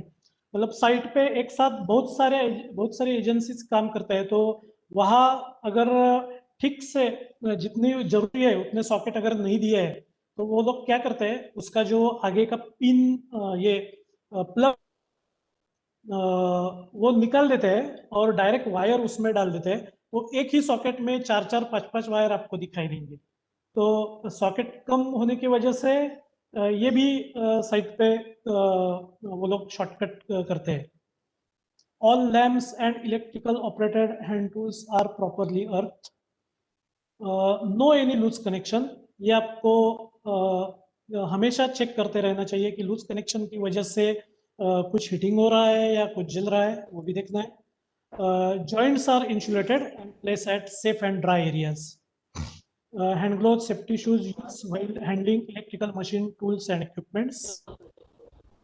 Plug sockets are marked as single phase or 3 phase if both are used. मतलब ये important point है। 3 phase supply के लिए भी site पे plug socket install किए जाते हैं और सिंगल फेज के लिए किसी को अगर पता नहीं चलेगा तो वो 3 फेज सॉकेट में अपना 2 वायर लगाने के लिए जाता है और वहाँ उसका जो मशीन है वो जल जाता है। तो ये उधर क्लियरली मेंशन होना चाहिए। डेंजर बोर्ड्स सब जगह होने चाहिए। Rubber mats laid near DBs panel in case of wet flooring. लेकिन वेट फ्लोरिंग पे रबर मैट तो इंस्टॉल किया, लेकिन उसके ऊपर फिर से अगर पानी है तो वो भी कुछ काम का नहीं है। Fire extinguisher and sand buckets with ready condition are available at site at different location and are easily accessible in case of emergency. बहुत जगह ऐसा होता है कि फायर एक्सटिंग्विशर साइट पे रहते हैं लेकिन वो खाली भी रहते हैं, मतलब उसमें वो रिफिल नहीं किया होता है। सैंड बकेट्स का यूज बहुत बार ये जो अपना कंक्रीट का मिक्सर में पानी डालने के लिए लोग करते हैं। उसमें सैंड वगैरह कुछ नहीं रहता है, उसमें ड्राई सैंड होनी चाहिए और उसका जो प्लेसमेंट है वो रूफ के नीचे होनी चाहिए ताकि उसमें हमेशा जो सैंड है वो ड्राई रहे और सर उसका जो लोकेशन है वो भी इजीली थोडं एक्सेसिबल होनी फास्ट चाहिए. घेता येईल का आपल्याकडे Yes, yes, yes, yes, yes. 9-10 Yeah, मिनिटं yeah. राहिली आहेत आणि प्रश्न पण Okay. काही घेता येतील म्हणजे आपल्याला. यस और ये जो पॉइंट रेगुलर चेक करने हैं ये भी ऊपर जो दिया है earthing connection to extension boards replacement of damage switch gear plug socket ये हमेशा चेंज करते रहना चाहिए. लूज कनेक्शन चेक करते रहना चाहिए. ये जो चेकलिस्ट है ये आपको हर 8 दिन में या 15 दिन में अगर आप अपडेट करोगे तो अपने आप बहुत से पॉइंट साइट पे क्लियर हो जाएंगे. इसके बाद सम फोटोग्राफ्स मैं दिखाता हूँ जो साइट पे कैसे काम चलता है. ये एक प्रोजेक्ट पे अर्थिंग मैंने देखा था. एमएससीबी के लोगों ने बताया था कि अगले कुछ दिन में हमें ये चार्ज करना है सबस्टेशन, तो इसके लिए उन्होंने इस टाइप का अर्थिंग कर दिया. एक तो बिल्डिंग से कितनी दूरी होनी चाहिए ये कुछ फॉलो नहीं किया है और इधर कुछ बैक फिलिंग भी ज़्यादा नहीं आने वाला था. और 2 अर्थिंग के बीच में जगह भी कुछ नहीं है, तो जस्ट एक फॉर्मेलिटी के लिए अर्थिंग उन्होंने इंस्टॉल किया था. अर्थिंग का जॉइंट है जो प्ले ये नीचे का जो अर्थ से ऊपर जो रॉड का कनेक्शन का स्ट्रिप ऊपर आया है और आगे का उसके बीच में गैप है, तो ये कनेक्शन ठीक से नहीं हुआ है. जैसे वायर का मैंने बताया कि कपड़ा या प्लास्टिक से जो जॉइंट होता है ये साइड पे हमेशा दिखाई देता है और वो भी जमीन पे गिरा है. ये तो आपको हमेशा दिखाई देगा. ऐसे सॉकेट्स जो डैमेज भी है, एक सॉकेट में 2-2 वायर डाले हैं.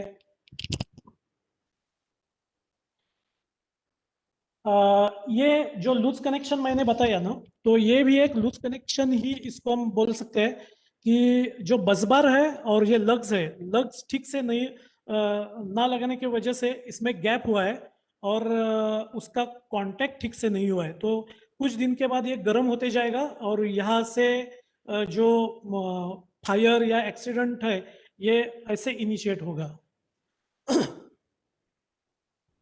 ये भी वही है. ये पेपर डाल के मैंने ये जो लग्स और बसबार के बीच में जो गैप है वो दिखाया है. ये हेलोजन तो स्कैफोल्डिंग पे ठीक से लगाया है, लेकिन डायरेक्ट मेटल का जो स्कैफोल्डिंग उसको कनेक्ट किया है, इसमें ना कुछ नीचे अर्थिंग किया था ना कुछ उसको प्रोटेक्शन था. जो बताया मैंने कि एलवीए और इलेक्ट्रिकल, ये जो 2 फोटोग्राफ्स है इसमें जो हाइट है वो आपको दिखाई देगी. स्विच एक जगह है, उसके बाद बीच में ये टेलीफोन सॉकेट और उसके बाद इलेक्ट्रिकल का सॉकेट, पावर सॉकेट. ये नीचे भी टीवी सॉकेट है, स्विच आगे और सॉकेट एक एंड में. तो ये सब अवॉइड करना है. ये भी सेम लूज कनेक्शन का ही है. इधर भी इसका लग्स वगैरह ठीक से नहीं लगाया है. ये भी लूज कनेक्शन जैसे ट्रीट कर सकते हैं हम. लूज कनेक्शन की वजह से उसका इम्पैक्ट क्या होता है ये इधर दिखा है. ये जो बसबार वगैरह है, बसबार या लग्स वगैरह, इसका हीटिंग होने के बाद ये केबल वगैरह जलना या हीट होना चालू हुआ है और इसके बाद कभी भी इसमें फायर का चांस हो सकता है.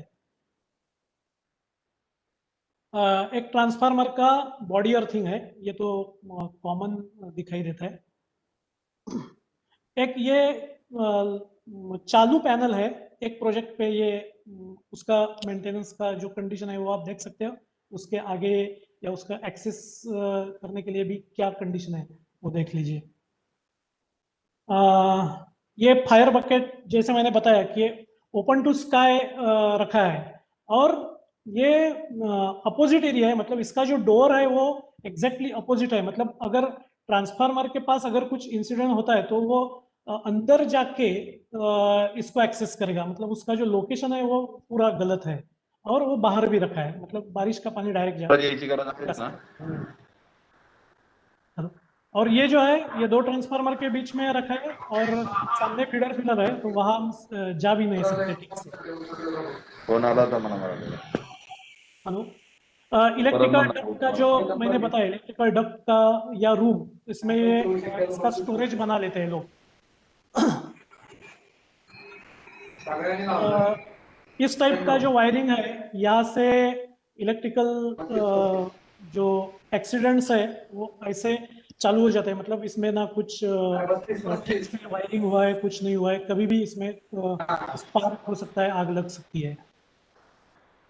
ये स्ट्रीट लाइट्स का कंडीशन है। एक चालू अभी हैंडओवर हुआ प्रोजेक्ट है, इसमें ये कंडीशन है।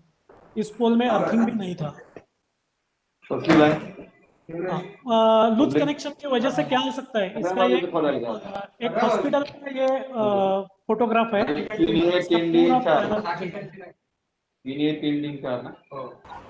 ये अर्थिंग मिस्टर गुंजाळ तुमचा हे म्यूट करा.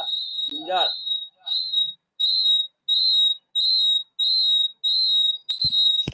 हॅलो हॅलो, हा ओके. हे जे अर्थिंग इथे दिसत आहेत, ह्या प्रॉपर तिथे लेव्हल त्या अर्थिंग करणाऱ्याला न दिली गेल्यामुळे ही कंडिशन आलेली आहे. त्याला तिथली फिनिश लेवल दिलेली नाही, ती बरीच वरती सांगितली होती, म्हणून त्या हिशोबाने त्याने अर्थिंग केली.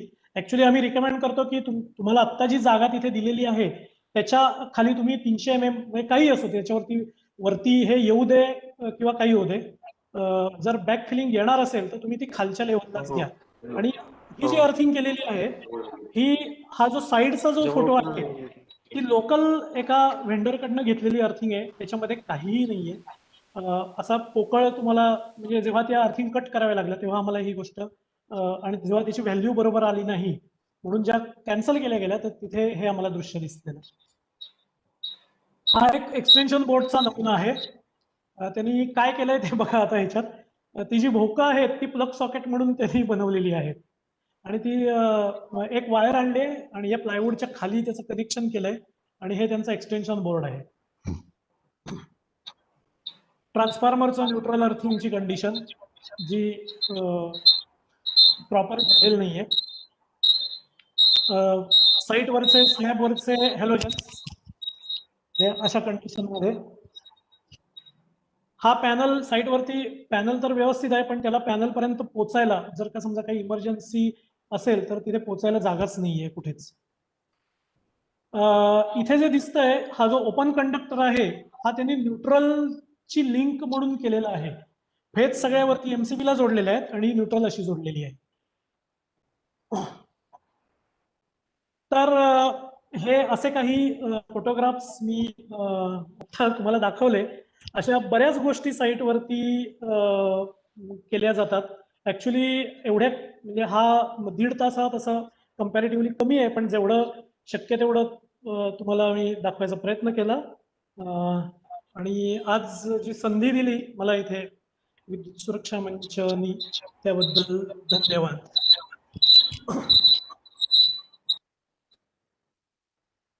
सर, हॅलो, आपल्या चॅट बॉक्स मध्ये तर काही प्रश्न नाही आहेत.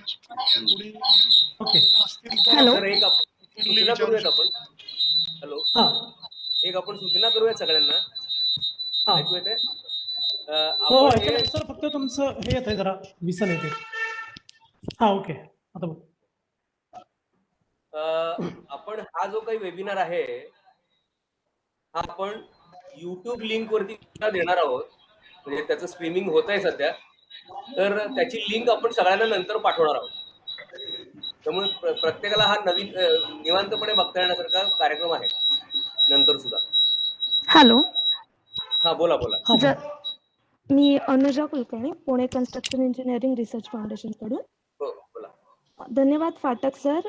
आज या प्लॅटफॉर्मवर आपण पुणे कन्स्ट्रक्शन इंजिनिअरिंग फाउंडेशन आणि विद्युत सुरक्षा मंच एकत्रितरित्या आपण राष्ट्रीय सुरक्षा सप्ताहाच्या निमित्ताने वेबिनार आयोजित केलं होतं.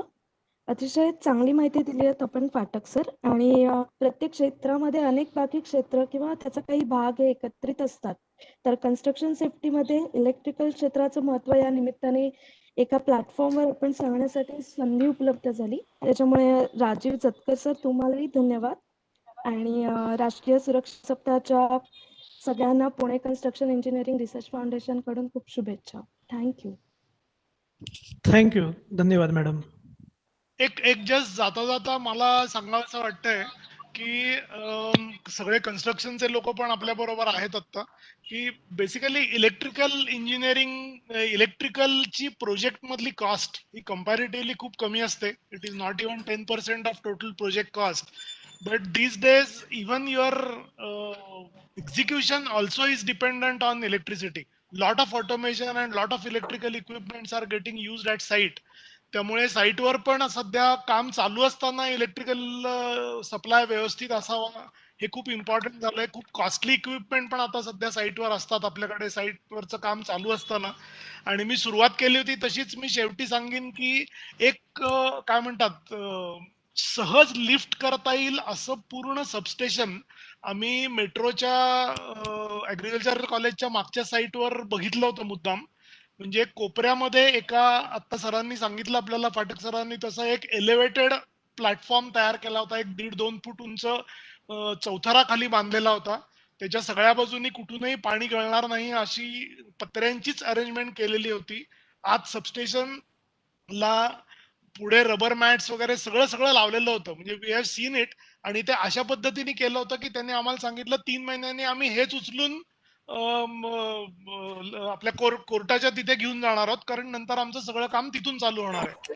त्यामुळे इच्छा असेल तर हे सहज शक्य आहे करणं. ह्याच्यासाठी कॉस्ट काही फार जास्त येत नाहीत आणि कामही व्यवस्थित चालू राहतं. सरांनी सांगितलं तसं वेगवेगळ्या फॉल्ट्समुळे जर काम थांबत असेल तर ते न थांबण्यासाठी कनेक्शन्स व्यवस्थित असणं हे खूप इम्पॉर्टंट आहे. आणि सेफ्टीच्या दृष्टीने पण ते ऑब्व्हियसली इम्पॉर्टंट आहे. विद्युत सुरक्षा मंचाच्या वतीने मी पाठक सरांचे आधी आभार मानतो. चांगली कन्सॉलिडेट एकत्र केलेली माहिती मिळाली आपल्याला. आणि PCRF चे सुद्धा आभार, कारण एक जॉईंट इनिशिएटिव्ह मधनं चांगली माहिती दोन्ही कडच्या लोकांना जाऊ शकली. आमचा बेसिक काय म्हणतात एम हे मराठीतून सादर करण्याचा एवढ्यासाठीच आहे की कुणाला लँग्वेज बॅरियर राहू नये. हे नॉलेज जाताना व्यवस्थित जावं आणि त्यातले काही प्रश्न असले तरी ते उलटे विचारले जावेत अशी यामागची इच्छा आहे. तर सर्व उपस्थितांचे परत आभार. आणि प्रश्न असतील तर आपण एक 5 मिनिटं थांबू. अदरवाईज आपली वेळ झाली आहे त्यामुळे आपण क्लोज करू शकतो. कर सर. चॅट बॉक्स मध्ये काही प्रश्न दिसत नाहीत मला, त्यामुळे कोणाचे काही प्रश्न आहेत का? आपण पाहिजे तर सगळ्यांना अनम्यूट करू. हा ते प्रश्न तर लोक विचारू शकतात. हा चालेल चालेल.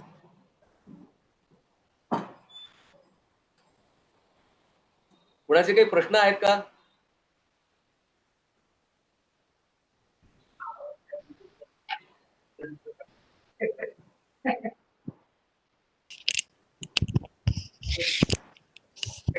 कोणाचे प्रश्न असतील तर विचारा प्लीज.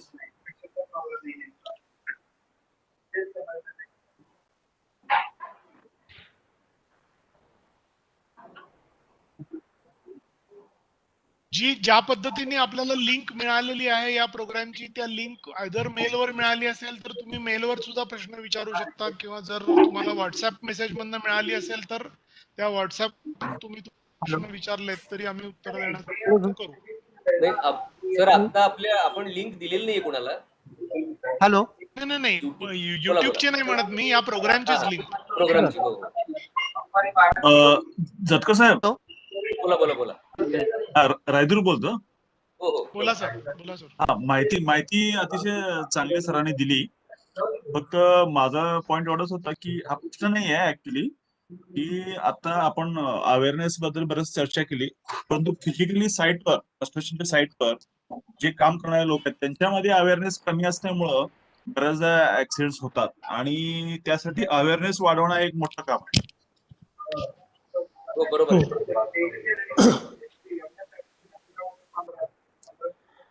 माझ्या हॅलो. माहितीप्रमाणे या संबंधात पीसीआरएफनी पूर्वी बरंच काम केलं होतं. आता पण कदाचित ते परत करतील. पुण्याच्या अराउंडच्या 100 किलोमीटर मधल्या साईट्सवर ते एक इलेक्ट्रिकल सेफ्टी रिलेटेड कॉम्पिटिशन घेत होते, की जिथे आधी जाऊन ट्रेनिंग दिलं जायचं आणि नंतर those who take that as a get involved in to the competition, तिथे नंतर एक काय म्हणतात सरप्राईज व्हिजिट देऊन ते फॉलो करतायत का नाही बघणं आणि त्यातनं बक्षिसं देणं वगैरे असं एकेकाळी पीसीआरएफने चालू केलं होतं. अशा टाईपच्या ऍक्टिव्हिटीज डेफिनेटली करता येतील, की ज्याच्यात ट्रेनिंग अवेअरनेस पण इन्व्हॉल्ड आहे आणि नंतर ते फॉलो करतायत का नाही हे पण इन्व्हॉल्ड आहे. एक्झॅक्टली डेफिनेटली त्या करता येईल. टाईपचं होणं आवश्यक आहे. बरोबर. एक क्वेश्चन होता. हॅलो. बोला बोला. हा बोला बोला.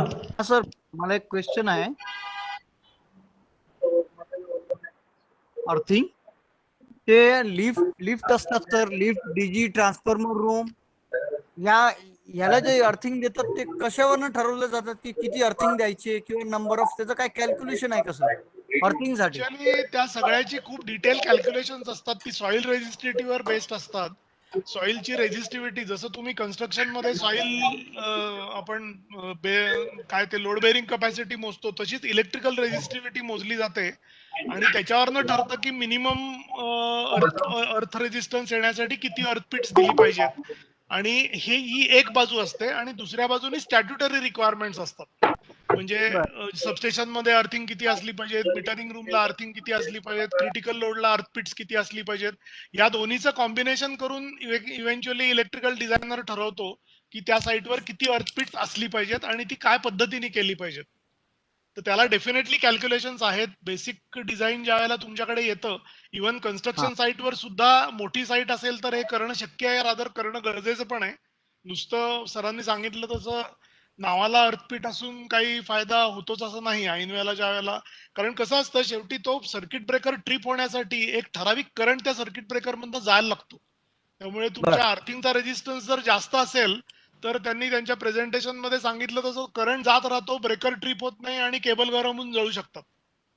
त्यामुळे त्याला नक्की कॅल्क्युलेशन्स आहेत आणि त्याप्रमाणेच ते दोन्ही वेळेला व्हायला पाहिजे. म्हणजे प्रोजेक्ट डिझाईन मध्ये तर होतं बऱ्याच वेळेला प्रोजेक्टसाठी, पण कन्स्ट्रक्शन मध्ये पण ते करणं पॉसिबल आहे, कन्स्ट्रक्शन फेज मध्ये सुद्धा.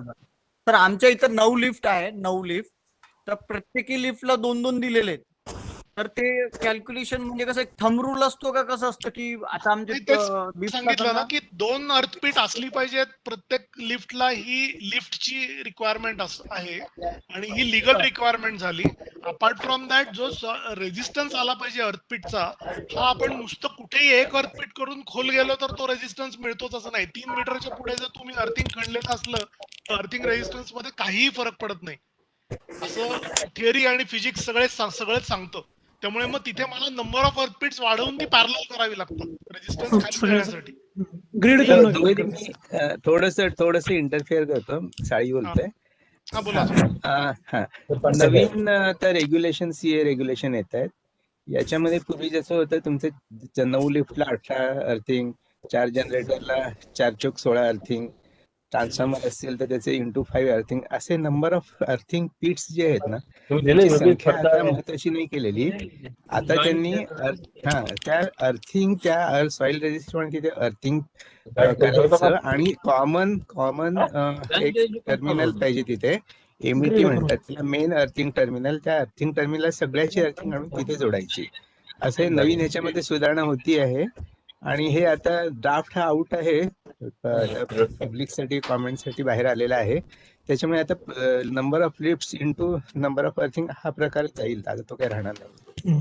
मी वेबिनारच्या सुरुवातीलाच सर सांगितलं की CA 2021 चा ड्राफ्ट अवेलेबल आहे आणि आता अटेंडीज पैकी जे प्रेझेंट असतील त्यांना CA च्या वेबसाईटवर तो मिळेल आणि 23 तारखेपर्यंत कॉमेंट्स द्यायच्यात. त्यामुळे हे चांगली सुधारणा आहे. म्हणजे बऱ्याच लोकांचे 150, 200, 300 अर्थपीठ जी सध्या साईटवर बघायला मिळतात त्यातले बरेच प्रॉब्लेम्स कमी होऊ शकतील कदाचित, जर असतील तर. एक मिनिट बरं का. हॅलो, एक मिनिट. मी एक चॅट बॉक्स मध्ये लिंक दिलेली आता, युट्यूबची लिंक दिलेली आहे आणि त्यावरती आपण ह्याच्या पुढे कधीही तो कार्यक्रम तुम्ही बघू शकता. चॅट बॉक्स मध्ये एक लिंक दिलेली आहे, ती जरूर स्टोर करा तुमच्याकडे आणि ती पुढे तुम्हाला नंतर कधी बघायला मिळेल, हा कार्यक्रम कधी बघता येऊ शकेल. हॅलो सर, सिंगल बोला, फेज आणि थ्री फेज, सिंगल फेज आणि थ्री, असं काय आहे का की सिंगल फेज असलं की एक अर्थिंग द्यावं, की थ्री फेज असले की 2 अर्थिंग द्यावं, तसं काही नसतं हो का sir?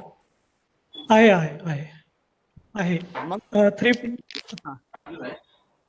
Hello three phase load साठी डबल अर्थिंग आणि सिंगल फेजला सिंगल अर्थिंग मिनिमम ही द्यावीच लागते. मगाशी मी त्याचा ऍक्च्युली उल्लेख केलेला आहे.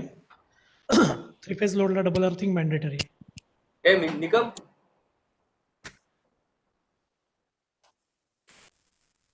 Hello hello hello hello hello hello sir. हा बोला बोला. हॅलो हाँ सर, नागराज बीजी शिर्के है. As per the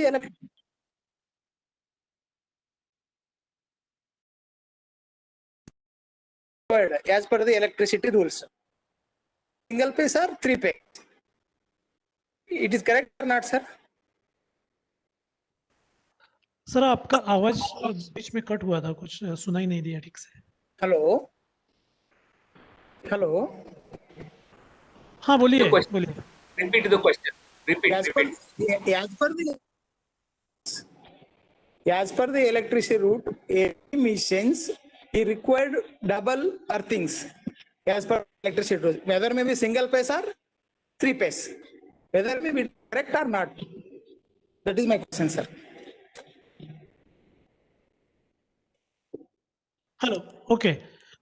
For three phase machines, we need double Yes. earthing, and for single Okay. phase, we need minimum single phase earthing. Minimum. Yeah. Okay, sir. Okay. Thank you, sir. Hello, sir. Hello. हा बोला. हा, building, आपला जो बिल्डिंगचा जो load असतो, बिल्डिंगचा load, हा जेव्हा आपण एमएससीबी ला अप्लाय करतो, समजा आपल्याला एमएससीबी ला डिमांड करायची आमचा एवढा लोड आहे, तर आपण हा. त्याच्यामध्ये काही क्रायटेरिया धरतो का की एवढा लोड आपल्याला एक्स्ट्रा किंवा असं काही देतात का ते एमएससीबी वाले? समजा आपले नाही नाही, त्या MSCBचा आता जो रूल आहे त्याप्रमाणे स्क्वेअर फीट वरती किंवा स्क्वेअर मीटर वरती त्याचं कॅल्क्युलेशन केलं जातं. रेसिडेन्शियल साठी 75 वॅट पर स्क्वेअर मीटर. त्याला तुमचा फ्लॅट समजा 500 स्क्वेअर फूटच्या पुढे असेल तर त्याला 2.5 डायव्हर्सिटी, आणि त्याच्या आत असेल तर 1.5 डायव्हर्सिटी, आणि कमर्शियलला 150 वॅट पर स्क्वेअर मीटर. अशा प्रमाणेच ते कॅल्क्युलेशन ट्रान्सफॉर्मर साठी आपल्याला करावं लागतं. 150 वॅट पर स्क्वेअर मीटर हे कमर्शियल प्रोजेक्ट साठी, आणि त्याला diversity 1.5 watt per square metre. आणि रेसिडेन्शियलला किती सर? रेसिडेन्शियलला 75 वॅट पर स्क्वेअर मीटर, आणि त्याला 500 स्क्वेअर फीट पर्यंत 2.5 500 स्क्वेअर फीटच्या पुढे असेल तर 2.5, आणि त्याच्या आत असेल तर त्याला 1.5 डायव्हर्सिटी वापरायची. ही ट्रान्सफॉर्मर कॅल्क्युलेशनची ही आहे. पण मे बी तुमचं इंडिव्हिज्युअल जे युनिटचं लोड असेल, म्हणजे ते तुमचं हायर साईडला असू शकतं, जे सँक्शन वगैरे असेल ते. Thank you sir. आणि हॅलो सर, अजून एक क्वेश्चन आहे मला, की जे ट्रान्सफॉर्मर आपण बसवतो, तो बिल्डिंग लोडच्या कॅल्क्युलेशनच्या हिशोबाने किती टाइम्स बसवायला पाहिजे, किंवा काय, समजा आपलं ते कसं करता येईल? म्हणजे ट्रान्सफॉर्मर जो बसवतो आपण, आता 600 बसवलाय, तर बिल्डिंगच्या लोडच्या किती टाइम्स वर बसवतो समजा? नाही नाही, किती टाइम्स असं नाही. आता हे लोड कॅल्क्युलेशन केल्यानंतर तिथे पॉवर फॅक्टर याच्यात कॅल्क्युलेशन मध्ये येतो. त्याच्यानंतर त्या ट्रान्सफॉर्मरची इफिशियन्सी, पॉवर फॅक्टर नंतर ते किलोवॅटचं KVA मध्ये आपण कन्वर्ट करतो. म्हणजे 0.9 पॉवर फॅक्टर घ्यावा असं म्हटलेलं आहे. त्यानंतर ट्रान्सफॉर्मरची इफिशियन्सी ती साधारण आपण 90-95% अंदाजे पकडतो, आणि मग जे काही ट्रान्सफॉर्मरचं रेटिंग येईल त्याप्रमाणे. आणि दुसरं म्हणजे MSCB साठी मला वाटतं, माझ्या माहितीप्रमाणे, म्हणजे आहे त्याच्यात तज्ञ, साधारण 630च्या रेंजमध्ये ते मला वाटतं बसवायला सांगतात. 630 किंवा म्हणजे मेंटेनन्सच्या दृष्टीने MSCB वाले. मला वाटतं याच्यावरती जतकर सर वगैरे कॉमेंट करतील. पण ते आपल्याला असं मधली 315, 630 वगैरे असेच ते बसवायला सांगतात. मग त्याच्या मल्टिपल मध्ये. म्हणजे थोडक्यात बिल्डिंगच्या लोडच्या हिशोबाने असतं का सर? हो हो हो, बिल्डिंग बिल्डिंगचं लोड म्हणजे फ्लॅटचं लोडचं कॅल्क्युलेशन आपलं झालं करून, मग त्याच्यात कॉमन एरियाचं लोड येतं, ते ऍड बरं. करायचं आणि मग जे काही येईल ती फिगर पुढची असं. Okay sir. मध्ये एक हे पण आला होता की त्यांनी असंही म्हटलं होतं की जे काही कॅल्क्युलेशन आलंय त्याच्यात 20% त्याच्यात तुम्ही त्याचं बफर ऍड करा असं. पण ती सर्क्युलर अशी म्हणजे बदलतात आता लेटेस्ट, आता बघावं लागेल काय आहे क्रायटेरिया. Thank you sir.